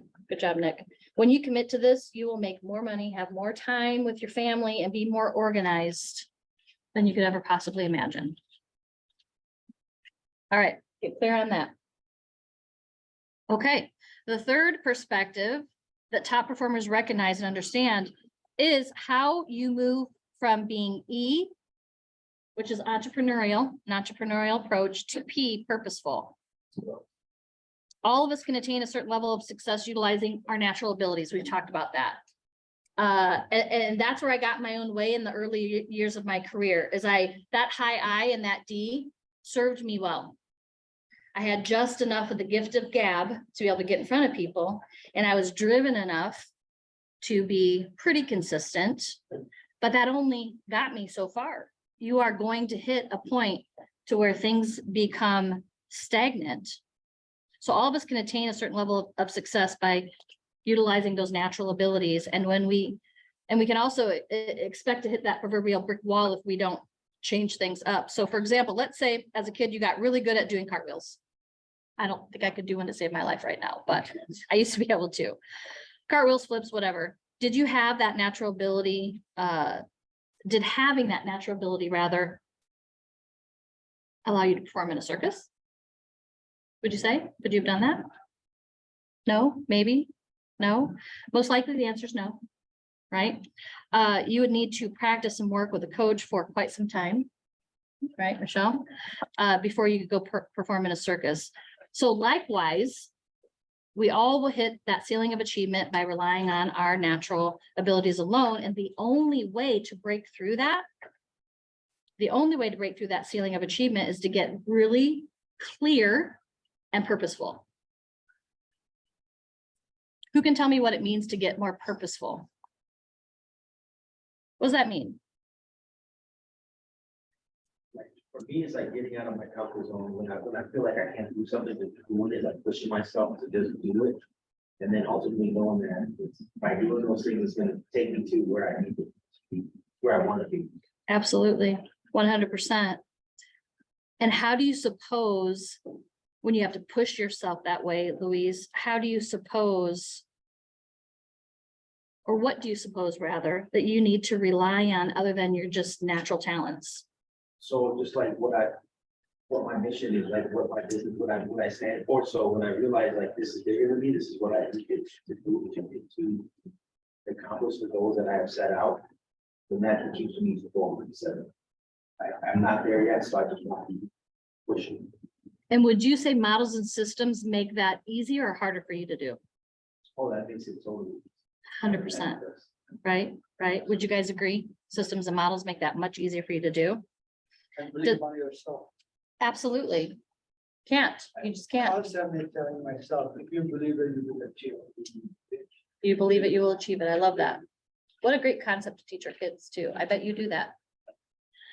Does anyone have an example of a time where they reached a ceiling of achievement that you want to share and that you were just having a hard time breaking through it? Doesn't have to be real estate related, by the way.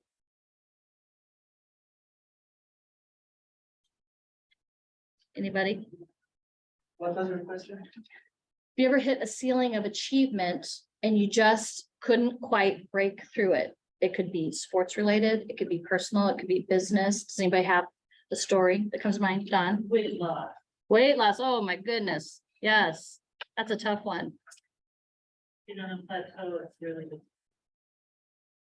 Really tough, right? And you know, those who have struggled with that before throughout their life typically are gonna have to implement some kind of change or coach or system, right? In order to be able to push through that. For those of you who raised your hand earlier that left a salaried job or retired from another career, you may have hit a ceiling at some point that got you thinking, what else is out there? What else could I be doing? What would make me more happy? What would give me more time with my family? Can I share one story? Please do.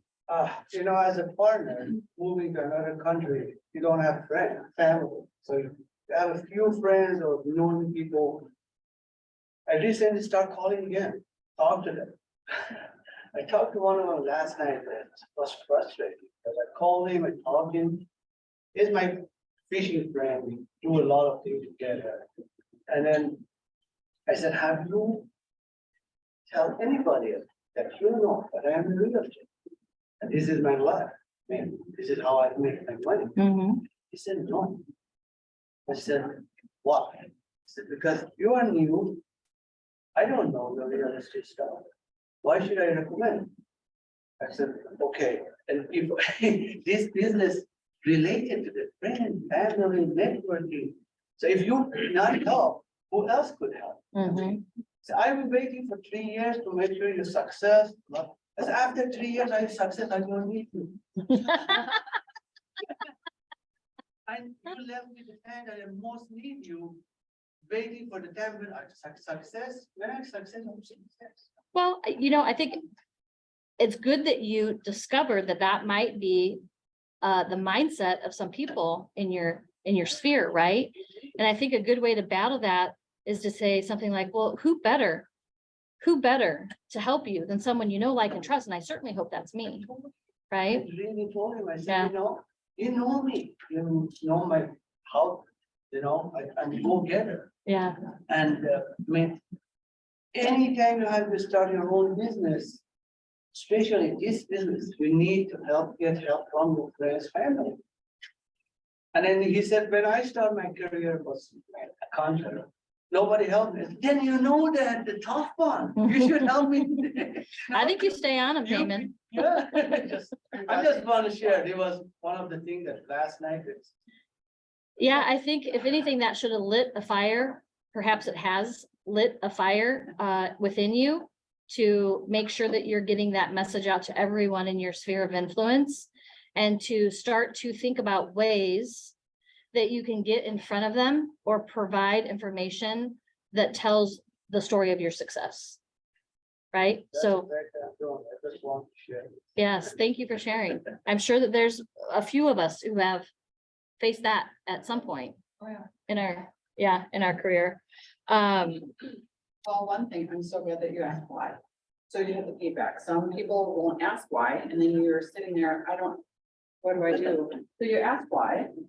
So then you get some of those objections. Have them come with you one time, do some agent previews, show them some houses, show them what you do. Create a newsletter, make sure that he's on the subscription list. You know, there's all sorts of things that you can be doing. Yes. Right, well, Coach Michelle and I'll put our minds together and come up with something. So, you know, the importance of going from entrepreneurial to purposeful with mindset model systems and breakthroughs is for that very reason. You are likely, Payman, now going to get much more purposeful about how he is communicating to those that are in his sphere, right? Okay. Any other questions, comments? All right, we're going to move on to the fourth perspective here. It's an obvious one that you're already doing by being here today, and that's being learning based. This is one of, I alluded to this earlier, one of my favorite things about being in this business is constantly learning, still learning. And quite frankly, you need to have this kind of mindset in order to be successful, because real estate is ever moving. It's very fluid. And if you don't continue to hone your skills, if you don't continue to learn, you're going to be dead in the water at some point. It might not be right away, but it's going to happen sooner or later. So the learning-based individual appreciates learning for their own improvement, as well as being able to bring newfound skill sets to clients. They know an individual who does not appreciate learning is referred to as ignorance-based, I suppose. They know that they already know that they're going to know everything else. They know everything, right? There's nothing more to learn. So learning-based individuals have made the decision to use effective learning as the foundation piece of everything that they're doing. Did you want to add to that, I Michelle? was just gonna add, real simple, guys, every August, some of our forms can change. They can be one word in a contract, but they redo the whole contract, right? That's learning. We have to learn not to be up in our industry. So this is just naturally to you, is that constantly learning in our. DOC, association, yeah. So they're doing it, so you guys would be learning the new forms anyway every year, right? Keep adding on to that. Trainings like what we're doing here. Absolutely. Absolutely. Who wants to read this quote by Albert Einstein, who was undoubtedly a learning-based individual for us? Do I have a volunteer? Trina? I am neither especially clever nor especially gifted. I am only very, very curious. I love that quote. I love that quote, right? You don't have to have that high IQ that I was joking about earlier, right? We're not rocket scientists walking around here. When I used to coach with new agents regularly, what I would say to them all the time is, I would use that phrase I used earlier. It's going to feel like you're drinking from a fire hose, and if it doesn't, there's something really wrong. You need to come and see me. There's no such thing as a dumb question. And there's a lot to learn. And if you aren't really good at humbling yourself and asking questions when you need help, or raising your hand when you need help, you're going to struggle. You are going to struggle. And so what I would tell them is, we have an office full of agents and leadership and coaches who are here to support you, but we can't fix what we don't know is broken. So if you're struggling, please raise your hand and ask for help. You don't have to do it publicly. You can do it quietly. You can do it through behind closed doors, but ask for help. It's here. You just have to be willing to plug in. So you don't have to be Albert Einstein. You don't have to be You have the question, somebody else does too. 100%. Someone else's Exactly. have that question or have had No that one's just question. raised their hand yet, so ask away. All right. Fifth, personal perspective, limiting beliefs. We want you to remove those, by the way. High achievers remove beliefs that hold them back. Man, that's a challenge. Would you guys agree? That can be a challenge. I'm full of them. Who in the room has suffered from what I refer to as analysis paralysis before? What does that mean? Who can tell me what that means? Someone who raised their hand. Overthinking, like, not ready to do that. Grab what it takes. So yourself back or whatever. Exactly, or this has to be in place, or that has to be in place. Well, I can't send out a newsletter to my sphere because I don't have this in place, and I haven't done this yet, or I haven't done that yet. Nick, you want to add to that? Oh, I was gonna say the idea of like, oh, this flyer's not good enough for my business card is done, so. You know what mine is that I want to work on this year, and y'all have permission to hold me accountable to? Oh, God, be careful what you ask for, Aaron. Wait, I'm gonna get over here and write it. I'm putting it out there. I'm putting it out there to a full room of you, right? Practice what you preach. It is my goal to be more purposeful on getting a video out once a week. Oh, I'm sick to my stomach now that I just put that out there for all of you. We have a great week. Mo's back there videotaping me to make sure it can hold me accountable. I see that smile. Well, you should all be committed to it, at least for this month, because I love we've it. got Are amazing. all our tens and our 10-by-1. There you go. So- There you go. I love that. I love that. Putting that room together was a dream of mine too, because I know and I understand the value and the impact that that can make on your business. And so y'all have my permission. Be careful when you hold me accountable. I might pull you in for an interview. Just kidding. I might, but I might. Michelle's already done a couple. Great.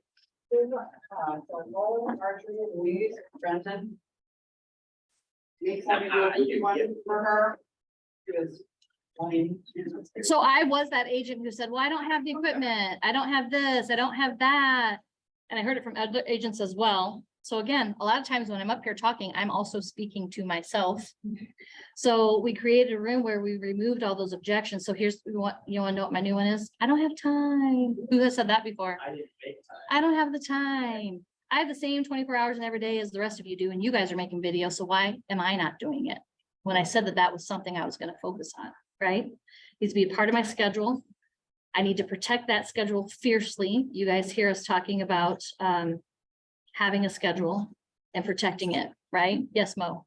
So I just want to share, I made some videos, where sort of posted, that's what's going on. Oh, this, can you post it for me? It's kind of scrutinized, done, and those are the videos that Your videos, for whatever reason, get a lot of attention, Mo. You have a very big sphere. Anytime I post something, whether it's static or video. Yes, Drew. Shameless plug, this Wednesday from Woo, 1 to 2 is the introduction to the production. Yay. hotel room. Y'all hear that? So, So are you saying I should be there? Darn it, I'm out of the office on Wednesday. Shoot. so Okay, come learn the room with me, what it takes to get set up in there, and we'll get you going. good. So the man behind the curtain was listening to us and came in to remind us of that. I love it. That was Wednesday, 1 to 2? Is that what he said? Yeah. Have you re-recorded yet? So I wouldn't have got a haircut. I'm gonna get, not yet. Okay, all right. I'm gently holding Luis accountable. He posted this really incredible video in Spanish last week. I was like, dude, make this shareable so I can share it for you. This is amazing. You should be doing more of this, right? I mean, that is, you know, I know it's not your only niche, but it's definitely a niche for you that you should. Yes. And he's, oh, I'm gonna reshoot it, right? So I haven't seen the reshoot yet. So when do you want to have that done by, Luis? This week is gonna be done, So by Friday? yes. Okay, all right. By the way, I'm putting it all up here, this is being recorded, so. It's here. Realistically, it's by Friday. Okay, I like it. Is there anyone else in the room that has a goal that they would like to accomplish this week that y'all would like us to hold you accountable to? Don't be shy. We're doing video. Yes, by Friday? Yeah. By Friday payment. Anybody else? Going once, going twice? Wait, who else do I have on? Payment, Amy, Amy. Double schedule your podcast. Louise? We got Louise. Amy, what are you guys doing? Video, and by what day? Doesn't have to be video, by the way. Does anybody else have a goal that has been gnawing at them? Yes, Savannah. I want to start doing TikTok and for our team, so finding like local businesses to kind of help and send them to the video. Okay, so by when do you want to have your first business TikTok filmed and posted by? Michelle, you writing this down? So next week, so I can have the weekend. Okay, so I'm pulling up my calendar. By. Are you gonna come and fun me? Busy. So, are you saying by the end of next week? Yeah. So by the 17th, Michelle? But St. Patrick's Day, well, I would suggest that you guys take advantage of St. Patrick's Day and maybe get out there to one of your favorite homes, Irish places and. By the way, on St. Patrick's Day, we are holding another event at our St. Paul office location from 12 to 3. And then for those of us who thought ahead and booked a room downtown to take part in the festivities afterwards, feel free to join us. Right, feel free to join us. Alex and I are gonna do a video today for a listing that we have. Okay, by the end of today. What else? I'll throw one more out there. Oh, we have another one. Doug, New podcast episode. I'm needing to do one.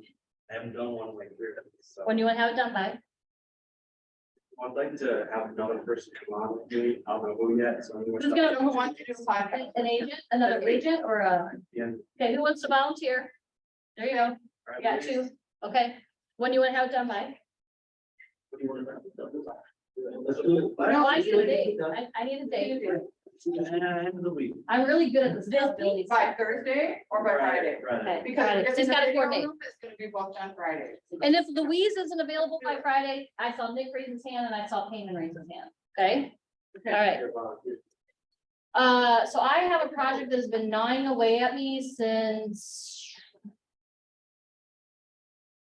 mid-February. I'm just gonna call it the 1099 project. And I would like to have that done and out by the 17th of March. So that's the other, one more thing y'all have. You're gonna have another thing? Yeah, the ability to hold me accountable too. Okay, yes, Andrina. I did a food drive last week and I need to get all my thank you cards sent out by Wednesday Of this week? this week. Thank you cards by Wednesday of this week.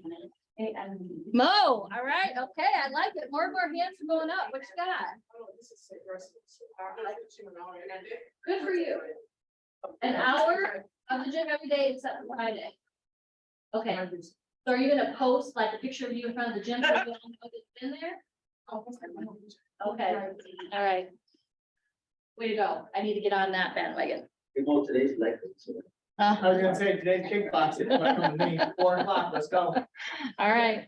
Okay, so I think you guys will, those of you who are not accustomed to being held accountable, especially by a group, it really kind of gets fun. It gets fun, especially when you start checking things off the to-do list.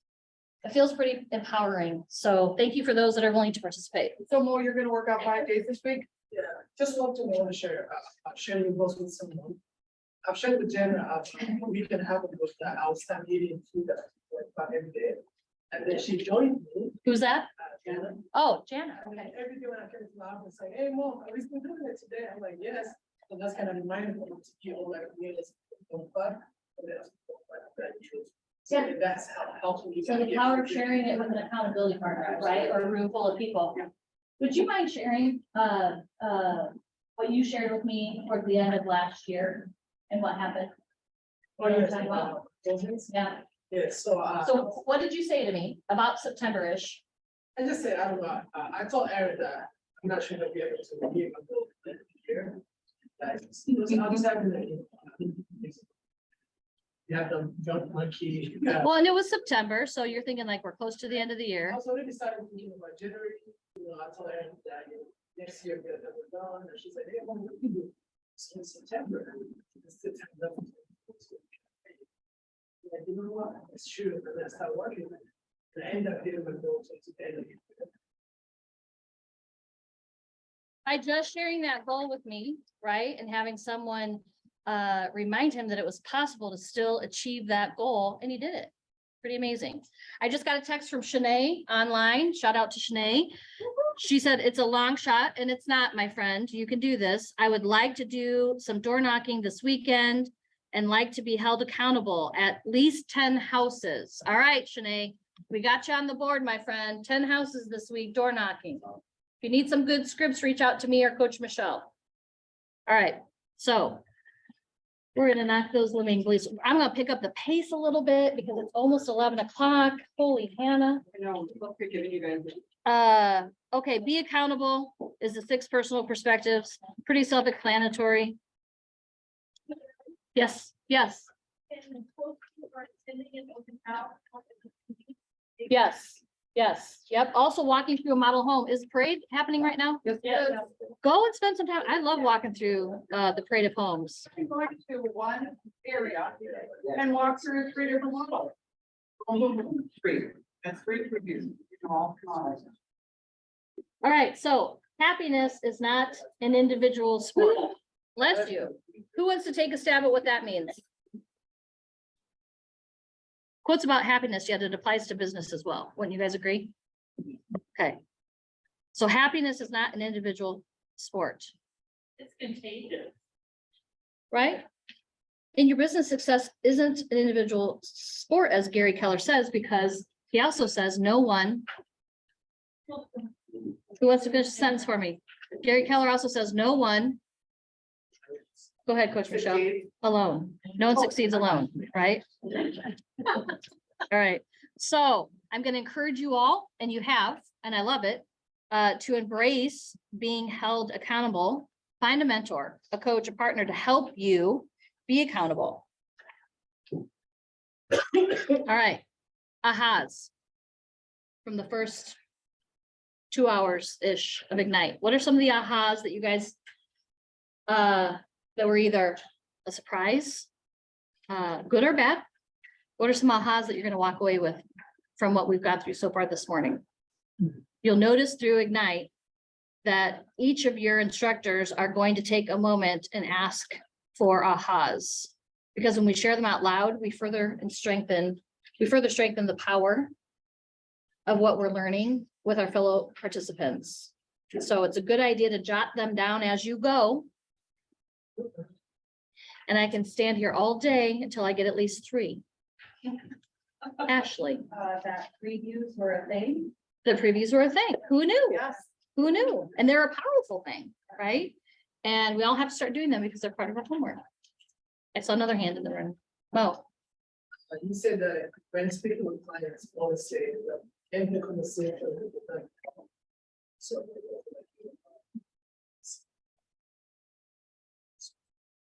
absolutely. And I'll add to that, open-ended questions, right? Ones that are hard for them to say yes or no to, just a yes or no to, or hard to say no to if you're trying to, set that second appointment or set an appointment at all. Done. I like the R&D. The R&D, rip off and duplicate, right? We all should be fans of that. We do it here regularly. Okay, Chances are, you guys, if you're thinking about it, somebody may have already done it. So put it in the Facebook group, put it in the PC coaching group, put it in the East Suburban. Does anybody have this? all right. Good answers. Okay, with that, we're gonna take our next break. You guys want to be back 11? We're on the back 11. We'll have an hour left. Always so. And then I told you. I was trying to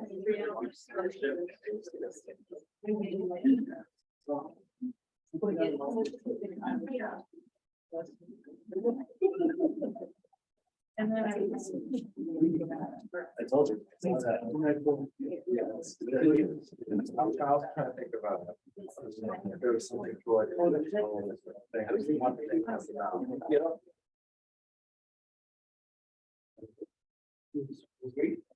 What was that all about? Whatever you say.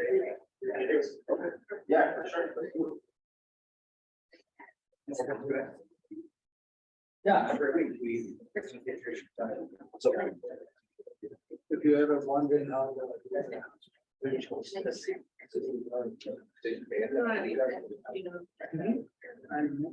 just like every week. I honestly, I just. Oh,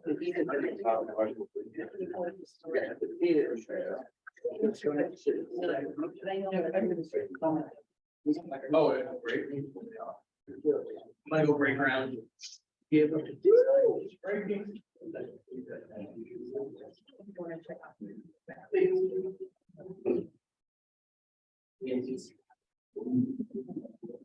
Well, that's it. Look at that one back in the.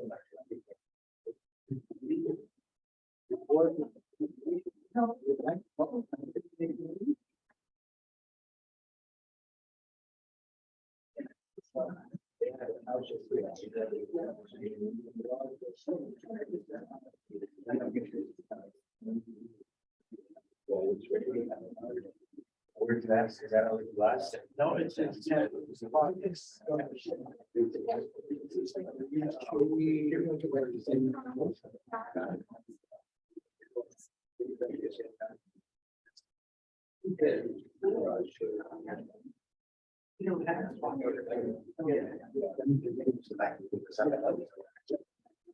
Ribbon. Yeah, I think that's a great idea.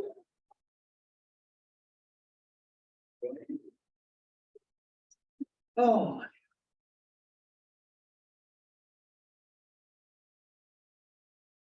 Yeah. Yeah.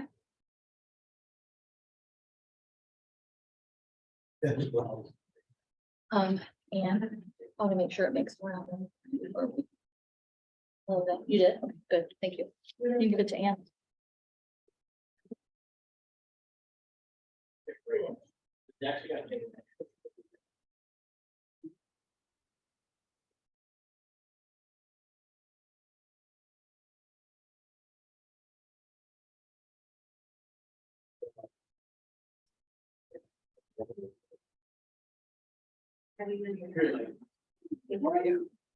Yeah. So, right at the beginning, took a little longer for me to dig out my Jeep than I thought it was going to this morning, since I was a couple minutes late. So on the board, you had the 10, 10, and 10, and then at the bottom, you had the 10, 5, 1. Yes. And You want to the see that? 10 on the 10, 5, 1 just had an up arrow to it, but it didn't have any description. So it's the 3 10s. So the 10, 5, 1 are the 3 10s, and then the 5 is 5 post a preview week, and the 1 is 1 social media post a week. Gotcha. So Okay, I wanted to make sure I They understood used how to that call was it all. 10 4, now they call it the 10 5 1. Okay, gotcha. I've heard a couple different, I've had a couple different definitions of the 10, Variations. 5, 1. Yeah. Yeah, Oh, because I had a, so there's a 10, 5, 1 just strictly for social media, oh, where it's 10 reactions, 5 comments, 1 post. ooh, I like So you're that. getting engagement on everybody else's posts, and then you're putting your own post out there. Okay, so they're saying react on 10 posts. Yep, so either like or love, or Okay. whatever your reaction Okay, on 10 posts, and what's the 5? 5 comments. Comment on 5. Yep, like not just a, And then do one of your little own. comment, Oh, like I an like actual that. like substance comment, like, oh, that's really awesome, I'm so proud of you, instead of just, oh, congratulations. You know, like an actual substance post, Yeah, more to it. I'm gonna. Um, I'm gonna write that up on the board. Here is, We're gonna share that as well. Yeah, specifically for social media. Is content. Like or love, they're in 10, comment on 5, and so one post to zero. Yes, it's 10 reactions. Yeah, 4, currently 4, 7, and 9, so. Yeah. I'm looking at myself. Oh, gosh. That's a little bit. 5 is Okay. Is it common? You feel like a little more normal? not an artiste, it's 0. Runs to the bones on the bottom. It's like, and whatever she wants.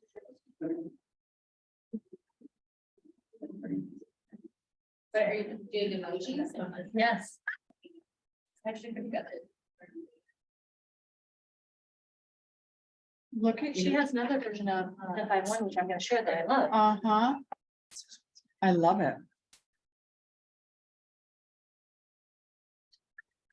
Oh my God, I thought you were doing. You thought I was drawing a what? Are you bringing a link from the posting? I just have to. Shaking. Making the rounds. And okay, Are you teaching every day or? no. Would that get boring? Teaching this one and the graduation Gotcha. on the, I mean, I looked at the schedule. yeah.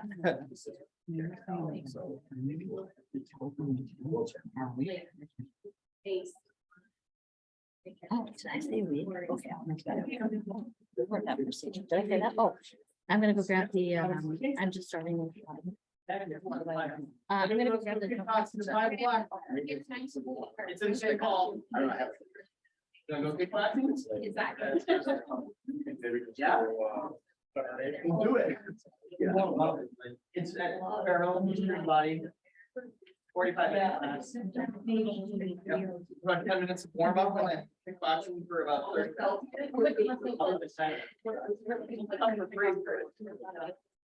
You gotta leave the party.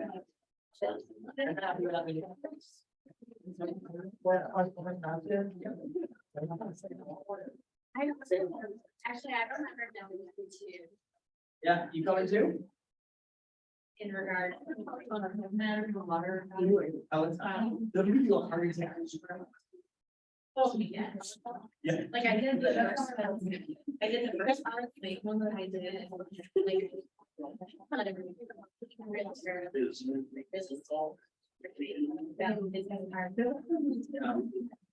The other thing was now it's like. Now. Oh, now. All right. Except I guess. Rock and roll. Five. You will notice there's content in your binders that we just simply can't cram all into 3 hours, so we skipped ahead to Passive income. passive income. What page is that on, Nick? What's that called? Rental properties. Profit share, passive income. It's page 41 for me, 39, 41. Yeah. What? I'm like 25%. So you're gonna go forward. Who can tell us where passive income is in your binders and printed material? I think we skipped. You guys, Erin and I could We make this skipped an ahead. 8-hour thing today, so Yeah. we're just. By the way, while you're looking, this is what Target sells, called Spritz.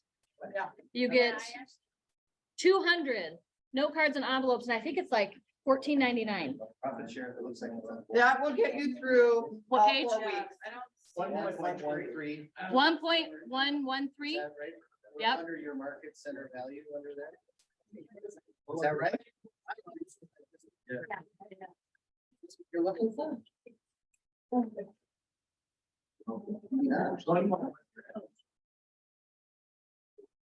No, no, are you kidding? You're trying to. And you guys, just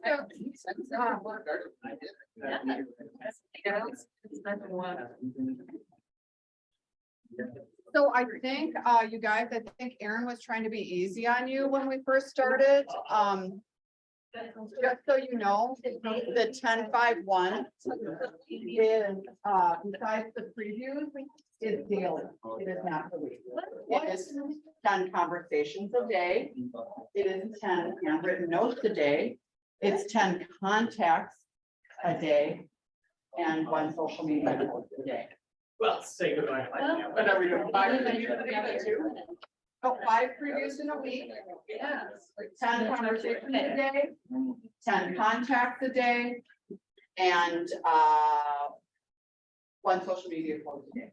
Conversation is not that. But here's another version of the 10.5.1. Already written. Here's another version of the 10.5.1 that Adrena brought to our attention, which I love. This is fantastic. Yeah.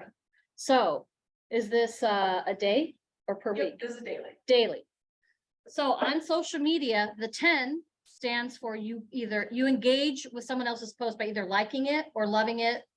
I don't want to give the thumbs down. The 5 is comment, make 5 comments on someone's social media. Could be happy birthday, happy anniversary, go dogs, I don't know, Congratulations. something. And then the 1 is your 1 post, that's daily. Daily. Who's up for that challenge? Okay, I feel like I already do that. Yeah, that seems reasonable. I know. Seems very reasonable to me. All right, so we clear on that? You guys need I any more hope I clarity on didn't that? deflate anybody, but this is gearing you all up for bold. Bold, you are expected to do at least 20 conversations a day. Yeah, So we're going into bold right after this. for those of you who are gonna 10 join us, this will Conversations a day. get you ready. Or a week is not gonna get you up to par into bold. Yes, So Ignite is 10 conversations a day, 5 days a week. Okay, so Erin just showed you the note cards. There's 200 cards in there.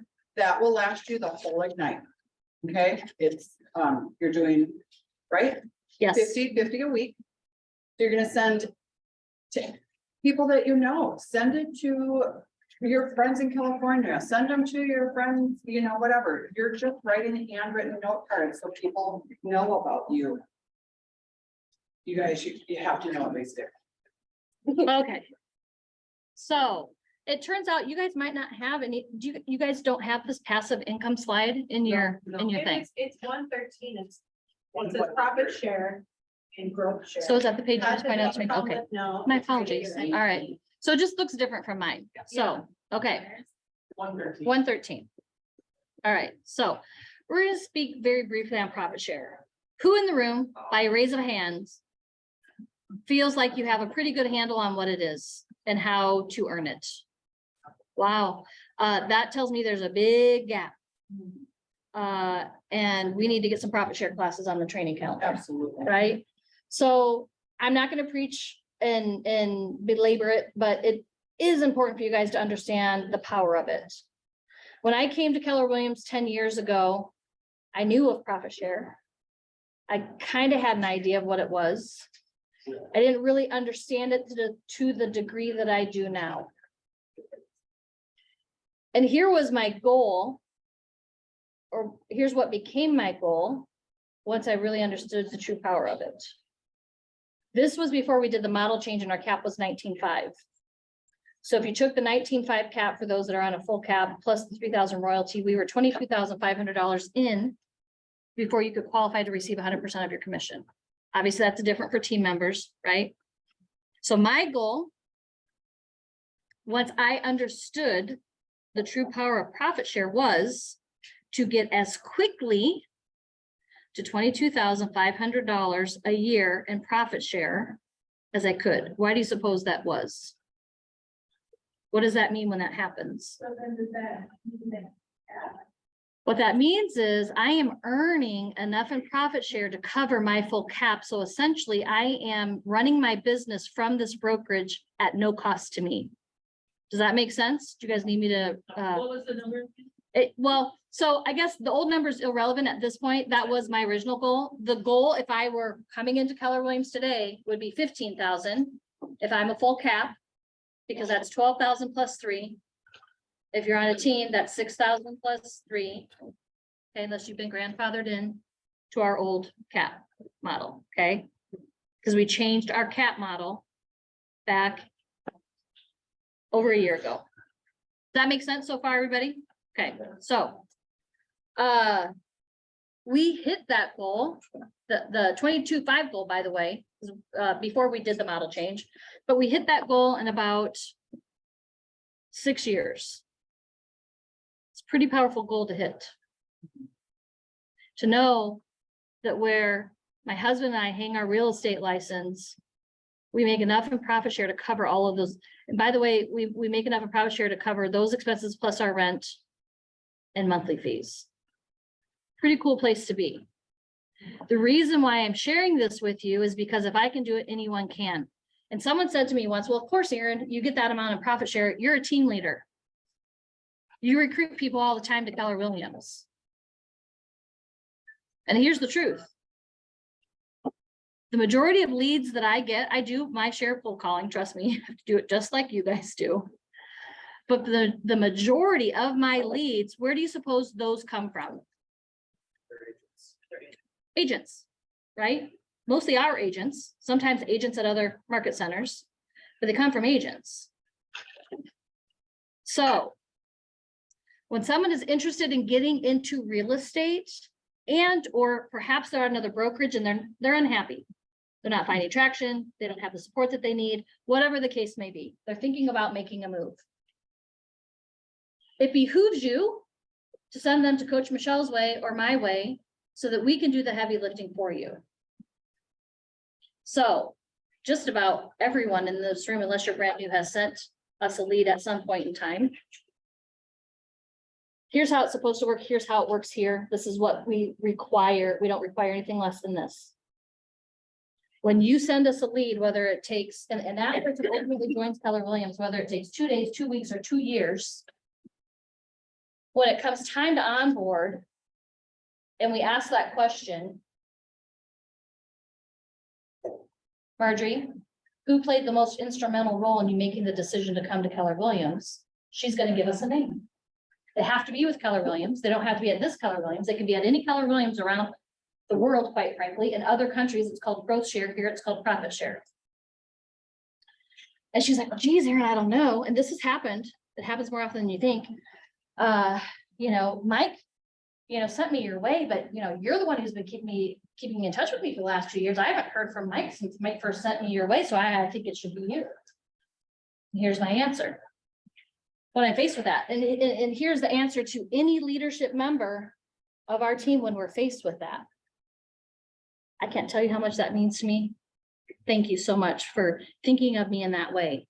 But if not for Mike, you would have never likely found your way in front of me. So although I'm touched, I can't allow you to name me. Is there someone else that you'd like to name instead? It's probably gonna be mine. So if we don't protect the integrity of the system, how likely do you guys think you're gonna be to send us names of people that want to join, right? Now I'm gonna put a caveat out there. Sometimes I get someone's name for multiple people, for multiple agents. So here's the bug I'm gonna put in your ear. If you ever put someone in touch with us, don't set it and forget it, like we do our clients sometimes. Stay in relationship with them, right? Because what if Mike gave me Marjorie's name and Bill gave me Marjorie's name and Don gave me Marjorie's name? And it didn't take 2 years. Let's say it took a couple months. And she's conflicted on who she should name.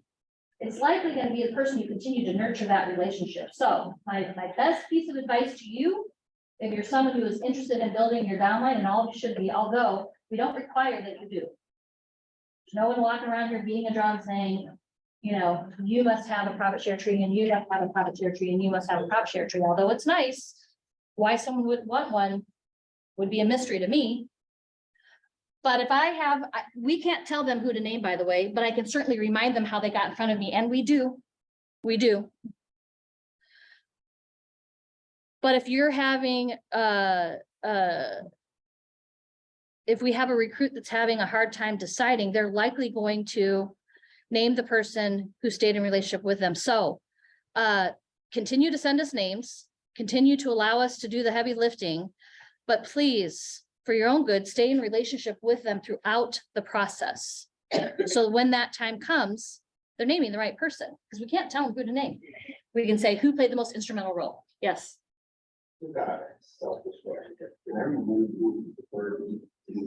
We get asked that question more than you think. Yeah, I know. And you know what, quite frankly, I had similar feelings to you at one point, right? That's why it's so important.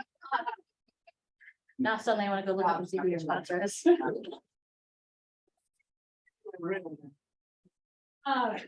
Just kidding. And that's why it's really important to make sure. And that's why we take great pride as a leadership team to make sure that Drew is well versed in what that looks like when he asks that question.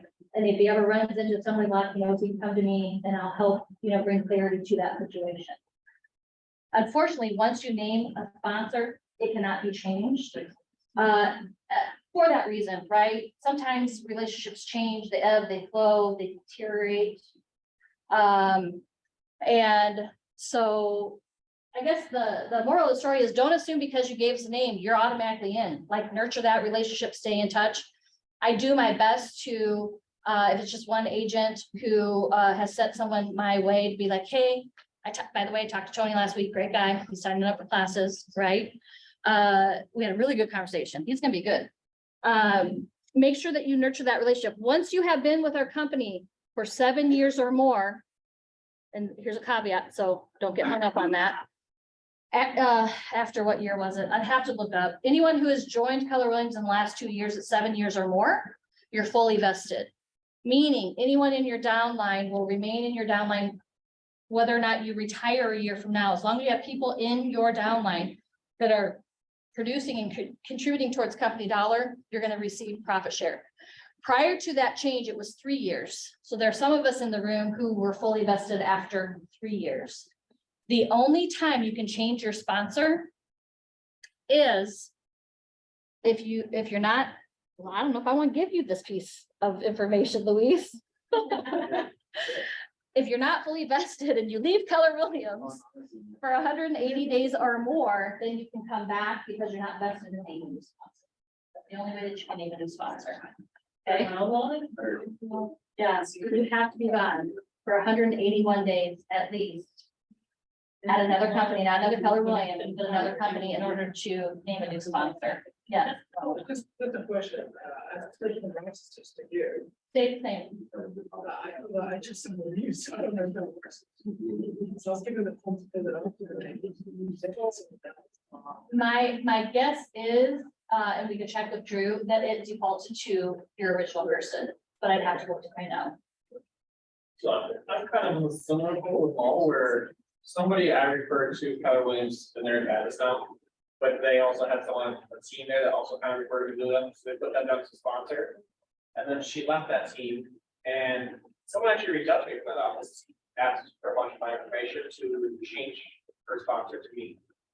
I gave my information, so like, Interesting. How long have you been with them? it's only gone on for under a year now. Just to show mortgage terms off. Yeah, I gave my information to- There's a very small window of time where you can make that change, and I would say it's like, if you do it within the first 30 days, but it has to be due to a clerical error. It can't be just because someone changed their mind. So, I mean, we can check and see if she's online. If they're going by the rules, she's likely not. Well, the only reason I wanted is like I guess I gotta give my information. I have built full form and stuff that I guess I didn't even know what was going. Oh, okay, so the only time you fill out that form is if there's some kind of clerical error, and then the team leader will be have to sign off on it, so it could have been that they put down the wrong person and she did the right thing, and said, well, no, it should have been. Okay, that makes sense. That really happened. So another. The thing that I really find cool about the profit share as well is once you're fully vested, it actually becomes a legacy as well. So once you pass, you can actually pass that down. Yeah, 100%. You can name a beneficiary. You know how long? So I don't remember. it's 2 generations. It's 2 generations. Yeah. So, my kids are my beneficiary, and guess what? My grandkids will be the beneficiary, so I'll be long gone. And my grandkids will still be benefiting from me sharing this opportunity to people. It's pretty cool. I want to circle back to though, when people say, well, Aaron, you're a team leader, you meet with people every day. My downline, the majority of my downline, has been from, actually, a lot of it is my social media posting. You know, people see me and say, hey, you know, I'm seeing more and more Keller Williams listings around town, signs around town. Can we grab coffee? A lot of my downline was built when I was still in production and I had a closing with an agent and it went really smoothly. And I might say, you know, Andrea, I love the way that you work and it was such a pleasure working with you. Would you allow me to take you to coffee as a thank you? Or I would bring the MRA book, the red book, as with a thank you card to closing and give it to co-op agents. That's how the majority of my downline has been built. Or, you know, I used to travel around teaching and coaching. I'd have people reach out to me, you know, are you taking on more coaching clients? You know, that sort of thing. So the majority of my downline has not been built due to my position as a team leader. So the point I'm trying to make is you guys can do it too. You just have to be purposeful about it. Louise. Just some comes to mind, like, he has had a number of, but, or that's like, real, so, for example, like, if you throw a number out there, like, where someone that has been successful in referred people in the downline, like, what can you expect? Ooh, that's if I had a crystal ball kind of question. I mean, does anyone recognize the name Aaron Kaufman in the room? Okay, We need to, that's another, Drew, We if need you're Aaron to listening, come. Drew in the sky,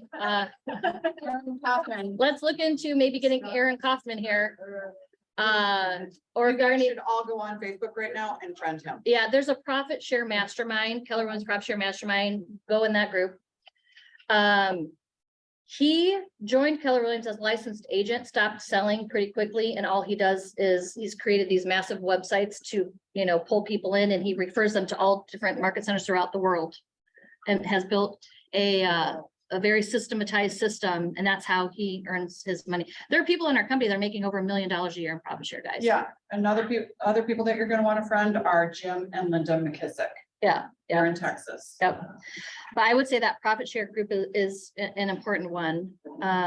So point being, you do not have to be in a leadership role in order to enjoy some really nice profit share. And let me tell you, when you get to that point of your profit share paying all of your expenses and then some, it's a really nice place to be. One thing we did, well, my husband did it, actually, I can't even take credit for it, was he opened up a profit share savings account. So our profit share has just been deposited into that every year. By the way, it's paid once a month on the 21st of every month.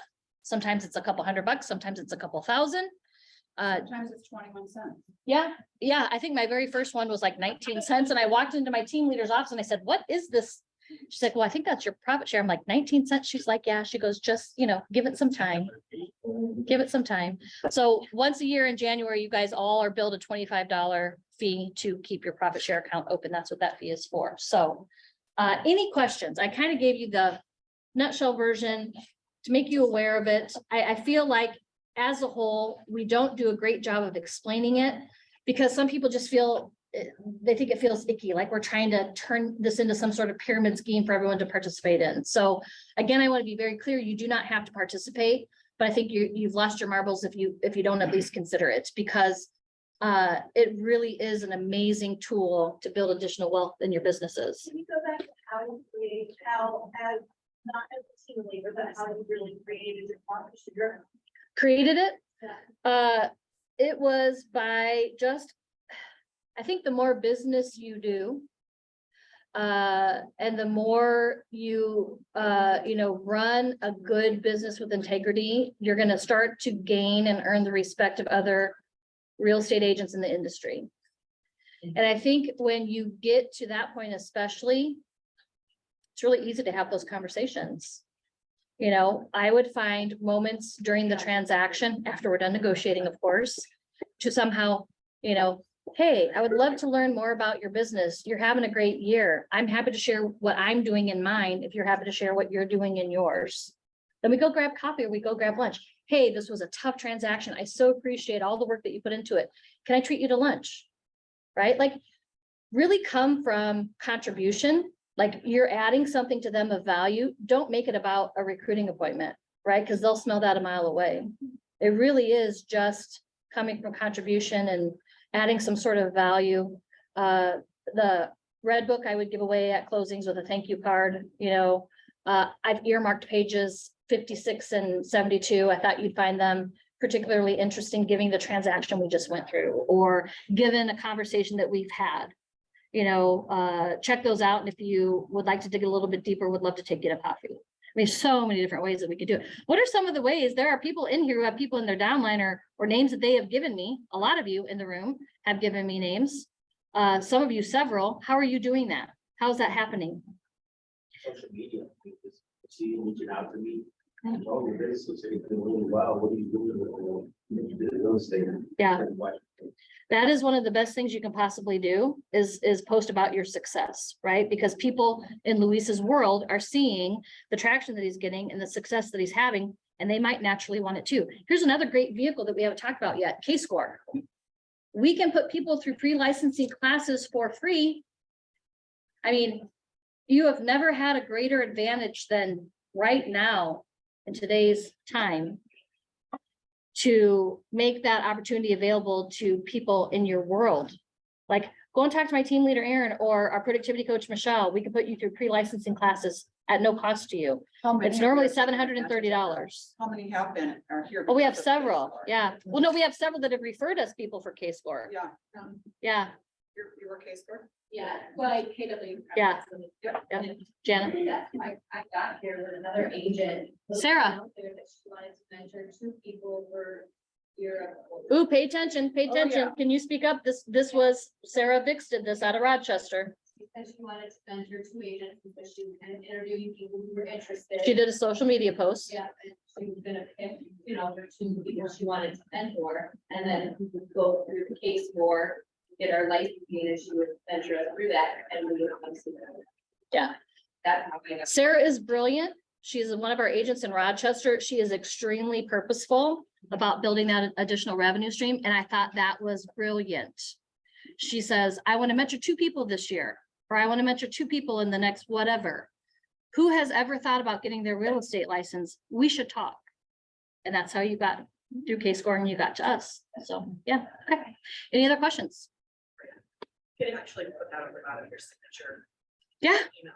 I have it on, I think I have it on the bottom of my signature. Yeah, ask us about our free real estate, you know, I think our, I don't know, something program, because the Department of Commerce is very strict apparently in the states of Minnesota and Wisconsin on how we can word that. So if you're thinking about doing a post like that, Drew knows what that verbiage is, run it by him. Send out an email to their whole office, and she has the correct verbiage of what Yeah. we're supposed to say in the. What we can say and what we can't. Okay. Any other questions on profit share? Okay, Oh, Denise, I was just gonna share what I do with the co-op agents, every transaction that I have, if they are not with Keller Williams. I invest in cases of the MREA. And like Aaron, I highlight areas of that because it will always be, was so great to work with you and blah, blah, blah, blah, blah. I'm like, great, and then I send them a thank you. It was lovely to work with you. I appreciate it. This is how I learned how to be a good agent. Through the trainings that Keller Williams has and this book. by the way, I should probably mention, I forget, sometimes, I just assume that everybody knows all the details, right? So when you name a sponsor, you go into what's called their first line, okay? So when my family and I joined Keller Williams, my husband was the first one in and he named our sponsor. And then I named him. So what's nice when you have families or teams is, you know, we kind of double dip because so all our production runs underneath me, even though he's the one doing most of it right now because I'm doing this.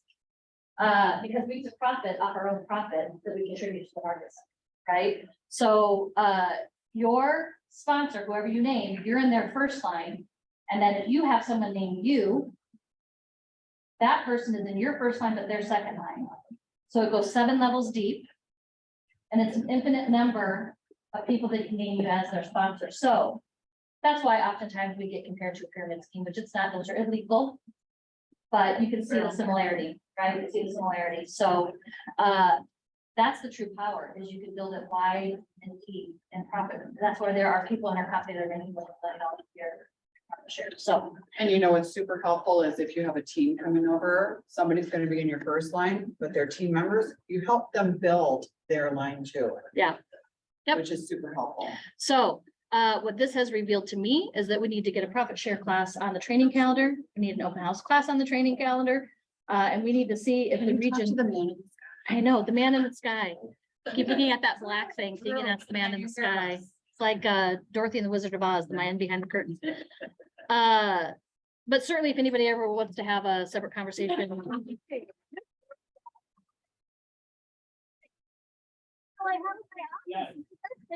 Profit share class. With Aaron. Yes, and then let's find out if Aaron, if the region has any plans, looking at the regional calendar, bringing Aaron Kaufman in, and if not, maybe that's something we want to look at doing. Thank you. And also the Peters too. They're coming up here. Yeah, we'll talk to you about that one. Thank you. I love that. I feel so powerful. I say man in the sky and he appears. It's pretty cool. All right, moving on. So I'll just end it with this. There's no financial risk. It does not cost you anything except for $25. Did you bring lunch? Except $25 once a year. There's no legal risk. There's no down payment. And really there are no phone calls because this is funny. I have this person saved as recruit referral, Luis Reyes. So Luis, right now, someone who you referred to me is calling. Love it. Whatever, it's Tony White. It's not Tony, it's Henawa, Hall. And then in parentheses, it's SAHR. See, he probably referred him to me so long ago. We'll talk after class. I mean, that was not planned, but there you go. So we'll be having a conversation with this person, touching base. All right. Any ahas that you guys want to share from that, what you just learned? No ahas, Well, I like that the legacy does for teachers. right? Yep, can will it. 2 generations. What else? Any other, what did you learn that you didn't know about profit share before today? Everything. I like the best part, go down to generation, that's pretty cool. Yeah, absolutely. Absolutely. All right. Okay, there's nothing else. We're gonna move along. We're gonna get through the rest of this in 30 minutes. 30 minutes. All right. So I may be skipping some slides. Okay. In this next section, we're gonna explore many more resources that KW has to offer.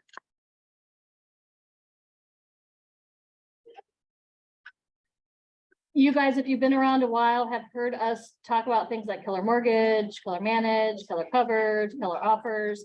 I am not going to dive deep into any of that because we talk about that regularly throughout team meetings. What I would encourage you to do is please study the websites of both Keller Mortgage and Keller Covered so that you're knowledgeable of their products and services. They can be great leverage for you and resources for you to share with your clients. These are some of the communities. I'm going to have Michelle maybe speak to one of these, kind of putting you on the spot here. So Keller Williams has several communities that you can choose to participate in. And just know the company that you're associated with strives to meet the needs of all associates, including those who solely specialize in certain niches in real estate. And some of these groups represent some of those niches. There are agents who choose to only help clients with commercial needs, residential needs. There are some agents who focus strictly on luxury. We've got thousands of Keller Williams agents who currently serve in our military or who have served in our military, and that's a community. Coach Michelle belongs to the KW Sports and Entertainment community, and then there's a KW Young Professionals community. Do you want to just speak to briefly the sports and entertainment, what that is, just give them a glimpse of what some of these communities do? Yeah, I can actually talk to a couple of those. You guys are, well, it's sports and entertainment, so this is about a year, they're about a year in the making. They're still working through some tweaks and stuff. They've just added on a private housing network. So a lot of the leasing for some sports people or entertainment, more sports, young sports, college age, some high school athletes that just need to lease a spot while they're at a school or college, which, you know, we don't do here. So with sports and entertainment, it's more the buying, like Mike Zimmer's home, because, well, he's Vikings, you know, things like that. So it's been very interesting, and there are still some glitches. That cost is $199 a month. I believe all of these cost a little something to belong to them. The young professionals, I would say, and I'm not super sure, I think you have to be under 40 to be in the young professional. Rude. I know, super rude. We need to Super rude, create a that's all senior I have to say. division. I think we should have that, yeah. So, but any of you that are under 30 for sure, most likely under 40, should be looking into young professionals. They are huge here in Minnesota, and they have a huge network. These guys are, they are doing wonderful things, young professionals. So I'm looking at a few of you that I know. Is there anyone in the room that is part of one of these communities? Nick, which one? Commercial, same with you? Okay, commercial, anybody else? There's another one that's KW relocation. Yes, yes, thank you. And well, yeah. There is a relocation, thank you for bringing that up, and yes, Michelle, a new one called KW Wealth that I want to dig into. That's a passion of our OP, our operating principal, Zach. And so I'm wanting to dig into that so that we can start bringing him in here to teach classes on wealth building, other ways through real estate, other than just selling a home or listing a home that you can create wealth. There's one of these groups, I can speak to luxury, if you can't just join it, there is criteria and there is most likely criteria for some of these other ones too, but luxury, you can apply to be in the KW luxury arena. You have to do over 800,000. I actually think it's 750 now. Here's how you find out if you qualify. Ask Ann. So we're notified of what agents qualify to join luxury. I think you have to sell 4 in Four? a 24-month period over. 750 or more. That number is fluid because it depends on the market. Yeah. And the market that you're in. So if you do a $4 million sale, it doesn't get you in there. You gotta do a $4 million one and Couple like 3 of them at 750s. 750. Yeah. You know, so it's 4 transactions in 24 months that are over 750. But I do think it's 800 now because the price Could be. increase in housing. It could be. So Is Keller considered one of those or is that different? it's That's just- different. It's not a community. It's a different program. So if any of these strike your fancy, I would certainly reach out to International and find out what criteria is and what it is monthly to participate. I have something exciting to share. So we have an agent that's going to be joining us this week. I don't want to say their name yet. But he is going to be joining us and he specializes in land. And he is going to be our Keller Williams land director. Uh-huh. And he is an ambassador. He knows all things land everywhere throughout the entire state. Yeah. As well as Wisconsin, I think. Don't hold me to that one, for sure Minnesota.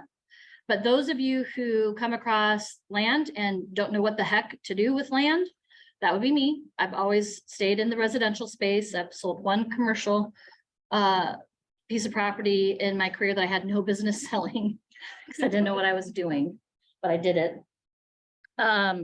But he is going to be joining us this week. So when you come across those sorts of deals, we will now have someone in-house who specializes in that or can be a referral partner, like Alex and Nick here when it comes to commercial, if it's something that you're just not comfortable with and you'd rather refer it out. So that's Drew should exciting. Probably have him come into a. Yeah, yep. We'll get him on the calendar as well. Yes, There's not more information somewhere that I can look into these. there is. Yep. If you go to KW Connect, which you'll have access to as soon as we get you into our system. Anyone who is currently with us and in our system now can go to KW Connect and all of those communities are on there. You can search and get detailed information on every single one. At the top, when you're in your command, you'll see the first word and then you'll see connect. Yep. What's the first word? I think, Command. yeah. You can also get to it. There's a couple different ways. So you can just go. Go into here my too. KW. Yep. Okay, any other questions? Any ahas? Anyone fired up about looking into one of these communities? Okay, there are other things that exist as well outside of KW like NAREP. Louise, are you a member of NAREP? I joined in 2021. Okay, It was during the pandemic and I want to get more involved with more. okay, so I haven't really done much. that's for Hispanic and Latino agents, but anyone can join that, by the way. You don't have to be Hispanic, Latino. There's a couple of different kind of organizations like that around as well. All right, so You know, ultimately, I'm just thinking right now, it'd be really awesome if we had at least one person in this market center that was in each one of those categories. So we had somebody that was specializing in it, we could ask questions on them. So absolutely. I think that's a good raise your hand kind of thing, you know. Well, Yeah, I'll what do that, would be- or I'll look into that. Well, I mean, we wouldn't limit it to just one. It would be amazing to have multiple people, Yeah. you know, in each one of those communities, but to have one in each would be pretty amazing as It would be well. Really amazing. Yeah. Is there anyone in here that's a member of the military? Gonna be military? No, I'm sure that we have people here. They're just not in the room. Okay, I didn't to know how many, like, which categories we already have covered and which ones we don't have in the office. okay. That'd be interesting. Drew? Oh, Drew. We'll make sure we put that on the list. I really don't mean for him to pop up every time. Yes. See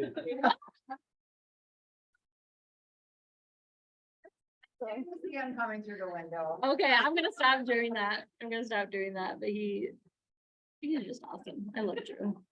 We all need a Drew in our lives, right? Well, we all do have a Drew in our lives. Like 20 hours. Yeah, I know. We love him. Thank you, Drew. All right, so now we come to the fun part. After being introduced to Keller Williams, many of the things that we offer, it's time to focus on you. It's time to focus on your goals, your dreams, your vision. So who wants to answer the question, what drew you to this career? Marjorie. Well, I have a background in business. I've done business management from large corporations to small business and a degree in it. And I loved that it was different and it changed every day, but I didn't necessarily love the companies I was working for. It's not that I hated them, I just didn't. I never felt passionate about making that money. It was just a job for me. And in January of last year, for those of you that know me or talked to me, I made a lot of choices in my life. And one of them was that I was going to try to get up every day and do things that brought me true happiness. So I switched to this career because I want to actually help people. I'm like, purchasing a house is such a big deal, and I feel like everyone in America has that dream, but unfortunately, It's not realized for them. Yeah, within their reach. And it's such a big deal. Like, we all save so much money or work so hard to do it. It should be such a positive experience. And I am a extreme extrovert, so I love the idea of working with people to help them do this thing that really should be one of the best things we ever do in life. And you get paid for it. How cool is that? Right. I remember several times throughout my career, stopping in the middle of doing something and thinking, I can't believe I get paid to do this. I cannot believe. And right now, I get paid to go talk to other people about real estate Right. and about our company. Like, how cool? How cool is that? Check, I was like, oh, they get paid too. I'm having fun and I get paid. Those of you that haven't had a closing yet, you wait until it happens and you're sitting there and you are with your clients and this is like the happiest day. You've helped them. I mean, I get emotional about it, so. Well, and then if you want to get really crazy, wait until you cap for the first time and get that first check after capping. That's when it really gets crazy.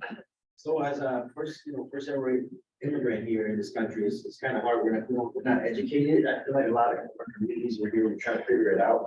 And so now, like, the first generation of Latinos have bought homes, and now it's like the second generation, maybe had a little bit more experience, but I do need to try to increase that percentage of homeowners in those communities like that underserved. I love that. Just bridge that gap in my community. That's coming from contribution, and that's why Louise is finding the success that he is, because it's not just about you. And, bring home a paycheck, which, by the way, is important and we should never be embarrassed of, right? I mean, we are in business for a reason, but the fact that he couples that with a purpose is one of the many reasons why, you're being so successful. So kudos to you. Now I want you to think about what excites you about this career. Jot these down too, by the way. I'm going to ask you guys to jot these down. The next couple of questions I'm going to ask. I want you to write down what drew you to this career. I want you to write down what excites you about this career. And then I want to give you a few minutes to jot down, what is it that you intend to achieve for not just yourself, but for your families?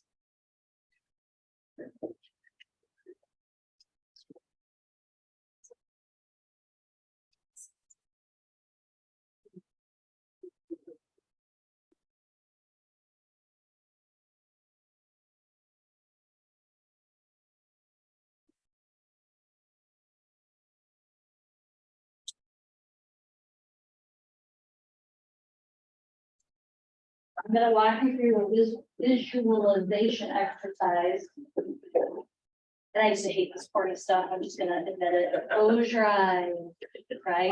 So close your eyes if you want to, tone if you don't, okay? I would kind of do the one eye open one. Just figure it out, okay? So you've just written down what drew you to real estate, what excites you about real estate. What are the expectations of yourself and your family when it comes to real estate? And now I want you to visualize, what's today, March 6th? Okay, So today is March 6th, a year from now, 2024. And I want you to visualize that your business is thriving and your life is everything you dreamed of. What does that look like? What does that sound like?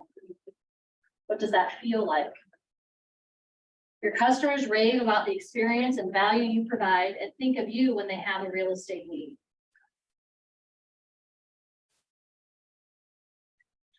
Your family and friends are so proud of your success and you are consistently, Payman, consistently referring business your way, your friends and your family. You're helping others live their dream of owning a home, Marjorie, because you are focused on helping them get what they desire.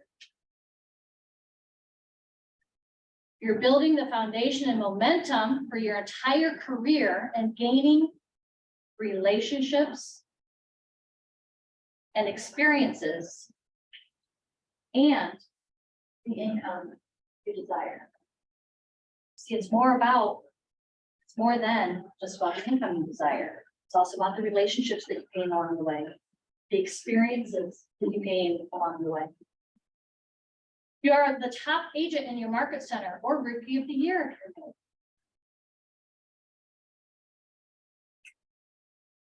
You're poised to hire a part-time assistant to handle your 80% while you take care of the 20% that grows your business.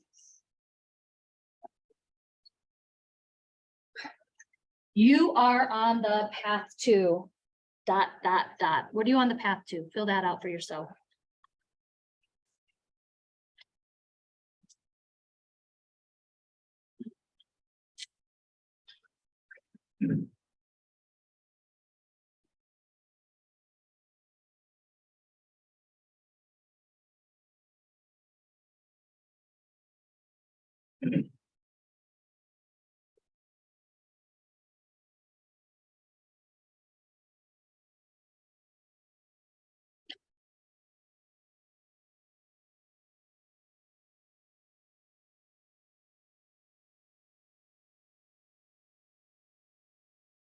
Now, for those of you who are in the room and care to answer, if this is what your life looked like a year from now, how would that make you feel?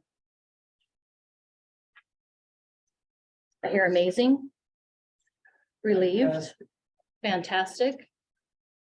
How else would that make you feel? Accomplished, Relax. relaxed. I like that word. Energized. Energized. I like that word. Who intends to achieve what what they've envisioned for their future? Who intends? Raise your hand.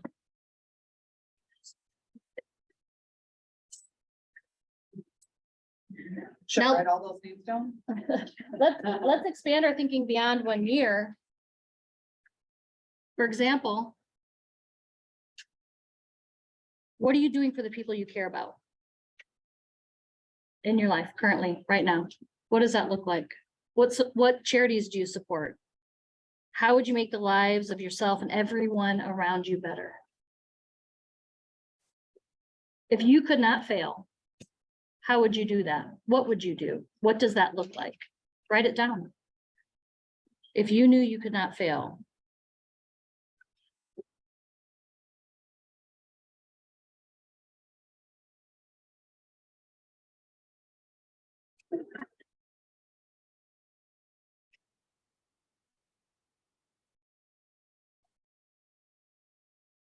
I want you to go to this portion in your books. And I'm not going to ask you to share this number. But think about a life-changing number that if you could not fail and you knew you could achieve it, what would that number look like? As far as what you want to earn next year?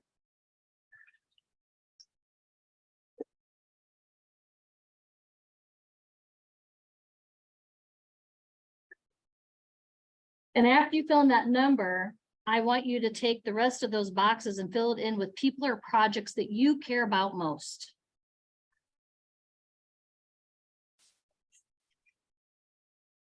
and add an amount that you would like to spend on each, or contribute to each, or donate to each. Again, we're not going to share these. I'm writing down, you know, so Michelle's going to share hers. you can see how different they are.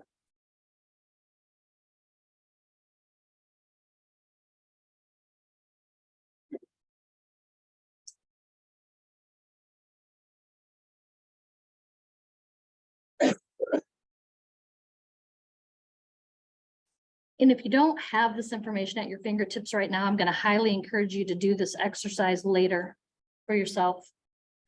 Because what I want you to do is finally add up all the numbers along with what you need for your own lifestyle, debt, investments. And I want you to check to see if that number in the middle will support everything that you're wanting to do. And don't limit yourself. Avoid thinking I'll never be able to make $120,000 next year. I'll never be able to pay off my kids' college tuition. Just put in what you desire to make, spend, contribute.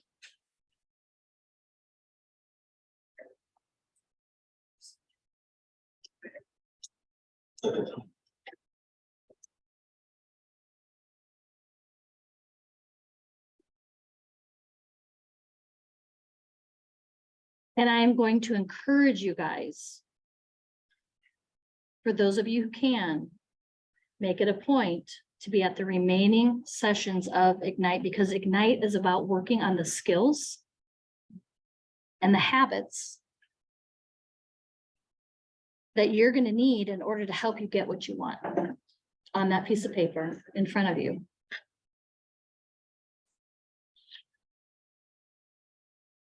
Anybody want to share any ahas from that exercise?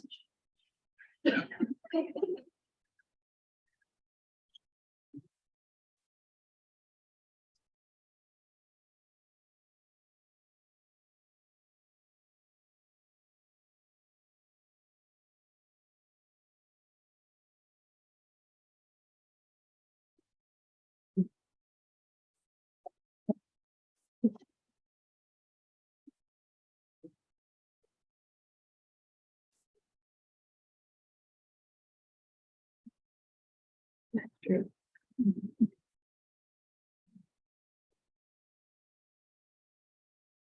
Any ahas that come from that activity? Yeah. So, Erin, you know, this is my second time taking the thing. And I get a chance to reflect on this moment, right, from my first time that I was thinking about this. And like, maybe my first year, I didn't set goals as high as I wanted to, but I said maybe the number of transactions I wanted to do the first year. But it was just so like, it's cool to say that 2 years down the road now, I was able to hit those goals, that number that I wanted to hit. It's something that is very achievable. Now my goals are higher. But I know as long as I follow the systems, like put in the work, it's absolutely attainable. Absolutely. Thank you for sharing that. From someone who was sitting in that chair 2 years ago, wrote down goals and achieved them. Don't be afraid to write them down. And I'm gonna say once again, share them with someone, share them with several someones. Other agents in the office, accountability partners, coaches, significant others, people in your world who know, love, trust you, care about you, want to help you succeed at a high level, just like you want to help the people in your world succeed at a high level. They don't have to be in real estate, whatever it is they're doing in life, right? Whether it's a kid in college, one of your kids in college, and they're pursuing something. It doesn't matter what it is. People want to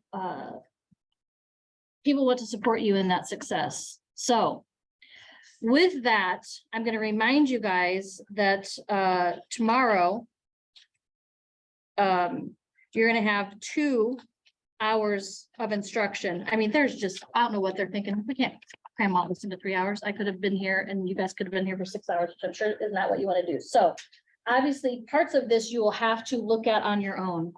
The instructors that are going to follow us aren't going to be able to fit everything into their 2 hours that they have as well. Here's what I want to tell you. Of the 3 hours that you're going to be spending every Ignite session, the most important one is the last one. You're not going to have that with me here today, but you're going to have it on the subsequent ones. And that's the one, that last hour is where you're going to spend time doing the 10, 10, 10, the activities, right? The activities that are going to get that, the income producing activities. Okay. So please, I see it happen every single Ignite. Soon as they're done giving their verbal content, everyone slinks out that 3rd hour. They slink out because they think, you know, it's not as important. It's the most important part of your 3 hours, the most important. So I'm going to encourage you to resist the urge to leave the room, because the instructors are going to stay for that 3rd hour. They're going to walk around. They're probably going to be doing their own lead gen. They're going to be here to answer questions, but please do yourselves a favor, not even me, but do yourselves a favor and resist that urge to slink out during that 3rd hour and do the activities. You won't regret doing them. You guys have heard me say, if you've been here long enough, what we show up today, or what we do today, the activities we're doing today, please in unison, those who know the answer, show up when? 90 days from now. 90 days from now. That puts us at April, May, June, beginning of June. The activities that you are doing and starting today are going to show up. And I tell people all the time, the most frustrating part for me is I see people coming in and being consistent with the activities. And then when they don't see the immediate results, what do you suppose happens? They give up. They give up, right? It's like my weight loss journey. Yeah. Don't see the immediate result. I give up. I have a piece of pizza. Right? Or a cupcake, whatever it is. Mexican food. So I oftentimes relate this to, because I'm a visual person and I think it just makes so much sense. You're a farmer and you're planting your crop. Because you're out there planting seeds every day in the minds of people who you are reaching out to, coming into contact with, right? And a farmer doesn't go out and plant a crop and then wake up the next morning and his field is full, his or her field is full. That's not how it works. He has to nurture it. He has to till it. He has to pull weeds. Sometimes we have to pull weeds, right? We've all had a weed or two. You have to water it. You have to make sure it gets sunlight. You have to tend to it and nurture those relationships just like you do with the people that you come into contact with. And I promise you, oh, I get goosebumps. It's so corny, but it's true. I've seen it time and time and time again. If you just trust the process and you do the work, you are going to wake up one morning and your field is going to be full. And you're going to go out there and harvest that crop. And you're going to have more business than you even know what to do with. Who's had that happen to them before? Those of us who've been in the business a while. I promise you it's going to happen. It does happen. So if you hang in there, you do the activities, you put in the work, show up. You guys, I cannot wait to see what your businesses look like 90 days from now. I can't wait to see what your businesses look like 30 days from now. So I want to thank you for being here today. You guys are an incredible group. I want to encourage you to continue to come. And before you go, before anyone goes, go ahead. You gotta take a call. Okay. Before anyone goes, I'm going to do a video of y'all and I'm going to complete my video that you were going to hold me accountable to, because these ladies came up with the wonderful idea of, why don't you create a video of us in Ignite today? So before I get to Miss Michelle, after she's done speaking, I'm going to get my phone out and we're going to pan the room, and I want to hear so much noise and so much excitement after I say we just finished our first round. And I know you with the, I'm so jealous. I'm so jealous. In fact, I should probably start over here. I've always wished I could whistle like that. I want you guys to blow the roof off this door. I want to scare Jana. I want Ann to be like, what the heck is going on? What the heck is going on? All right. So Coach Michelle. So a couple things, I just wrote this down. I mean, if 100 years from now, people are still courting me, I'm cool with that. But decide today, if you get paid in 90 days, how strong is that? Decide today, are you gonna get a paycheck in 90 days? Or are you gonna go back to your offices and do what you've been doing? Okay, ready? I feel like it's in a trip. We're gonna go, ready, we're gonna try one take. So I'm gonna say. What is it, wait? I wanna get the neighbors. We want to do a practice run first? Yeah. Somebody get good. Okay, what am I gonna say? I'll probably say something like, Hola. we're so excited here at Keller Williams Premier Woodbury. We just finished our first 20 sessions of Ignite. And then. Okay, get ready? This is the practice run. Let's just do it. Let's just do it. Okay, you're ready? He's ready. And you did, yep. Okay. Ready? Okay, so when I do this is when we're gonna roar. 'Cause I gotta say, they gotta do what I'm saying. That does include the people on Zoom, Shanae. Are they unmuted? Drew, unmute our peeps on Zoom. And who else is on Zoom? I can't see. Okay, So. ready? All right. Good afternoon, Facebook world. We are so incredibly excited here at Keller Williams Premier. These amazing agents that you see here in the training room have just finished the first of 20 sessions of Ignite, and we can't wait to see what our activities do and how they show up 90 days from now.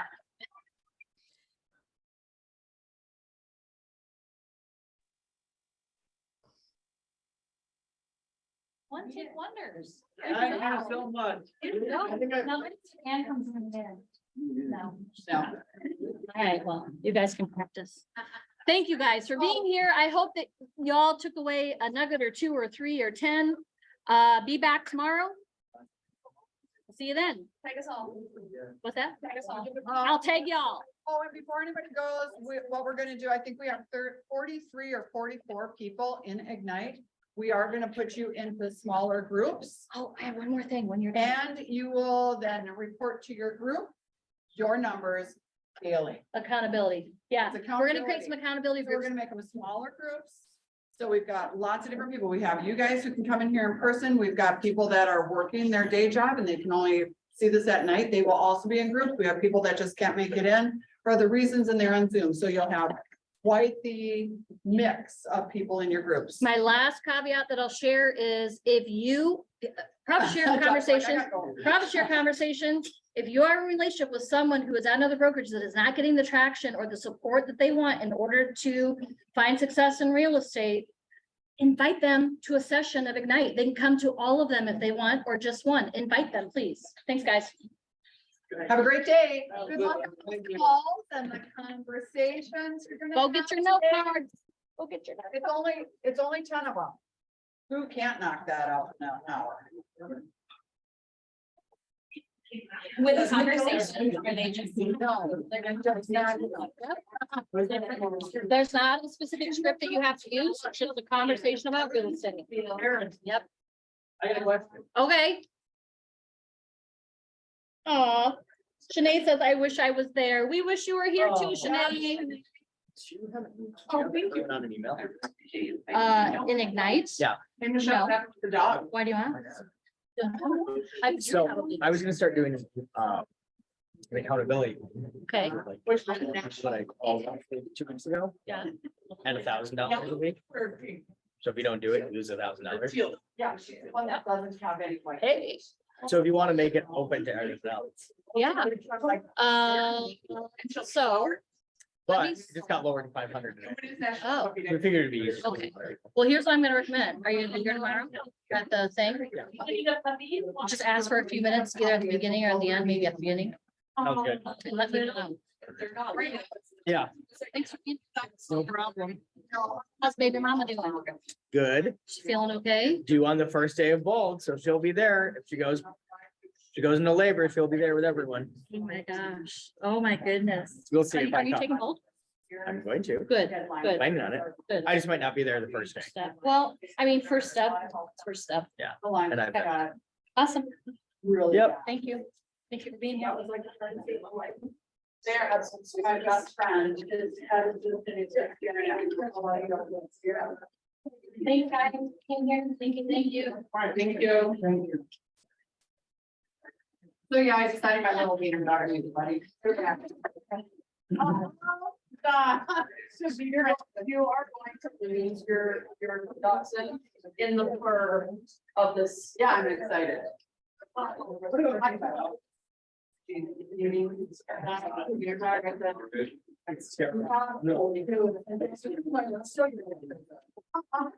If you're coming in from out areas. He's getting staff. He doesn't like, that's not a thing.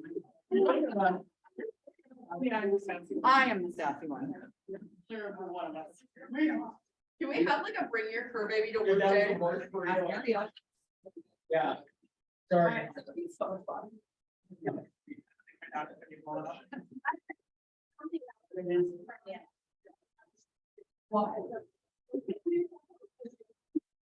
They're kittens. They're problematic. They're little turds. They are adorable. This is why I like cats. It's their own thing. I have 14. Don't need another medium. This is like my time away from everybody. Yeah. So are you here with the team? Also? Yes, so Mike is the broker. And he knows the team, so it's currently just Mike and Lenny's wife, and then there's son Jeff. Now, did you already know that?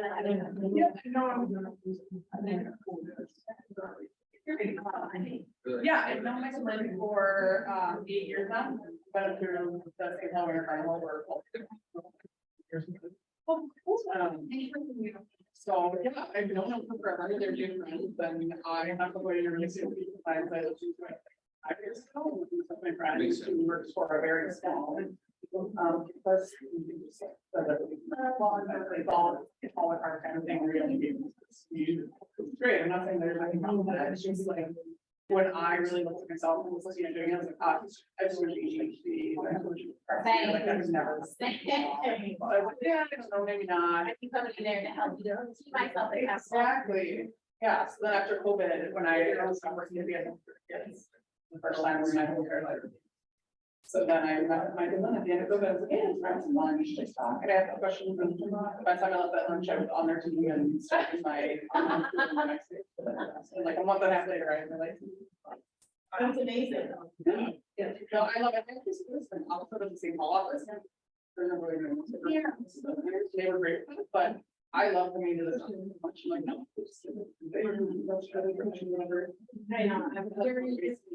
I know. Yeah, yeah, I mean, I don't know. Okay. Red Pine Pinewood. Back here, but it's 5 months.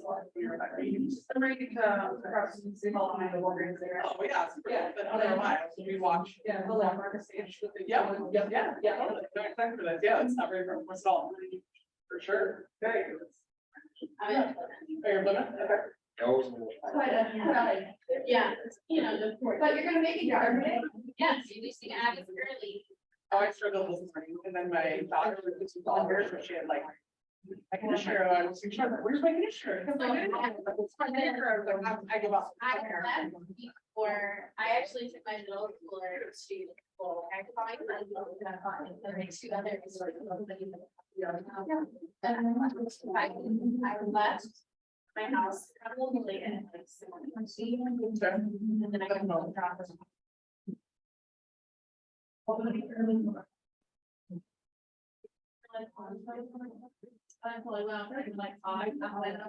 Right? I saw all this snow last night as I was driving from. Well, I looked out the window and I saw my husband. Oh, that's awesome. That's what.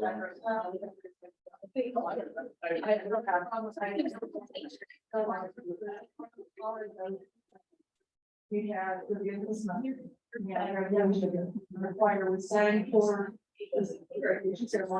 And then we have our.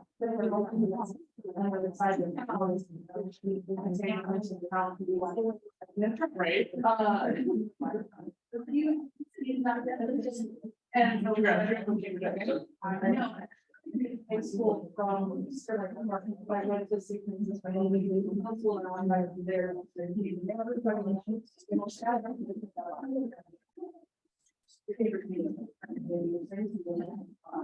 Sure.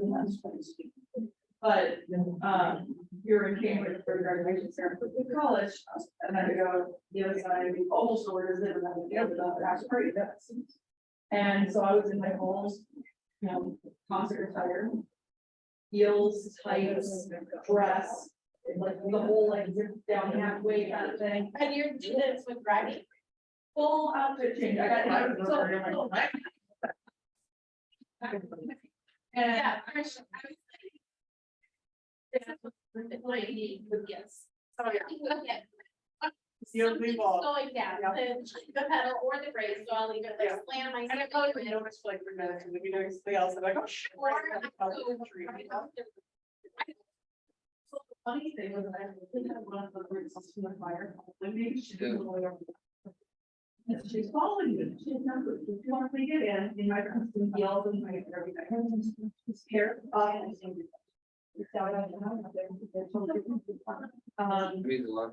stepped out of the lawn in jeans, boots, belts, full like tank top and like plaid button down shirt. Here was my favorite style. She's like, "Oh, you did not get into the car in that outfit." I'm like, yeah. So like the first thing, I popped my shoes off, my heels off, first thing. Threw them over in the bottom of the passenger side, the boots were next to the. It's an automatic. Yep. I had my boots right there, and first thing, I heels off, threw those down the hands. Home, and proceeded to the dress, slip my arms out the. Wiggled them, shimmied it up to my waist. Yeah, that's for my.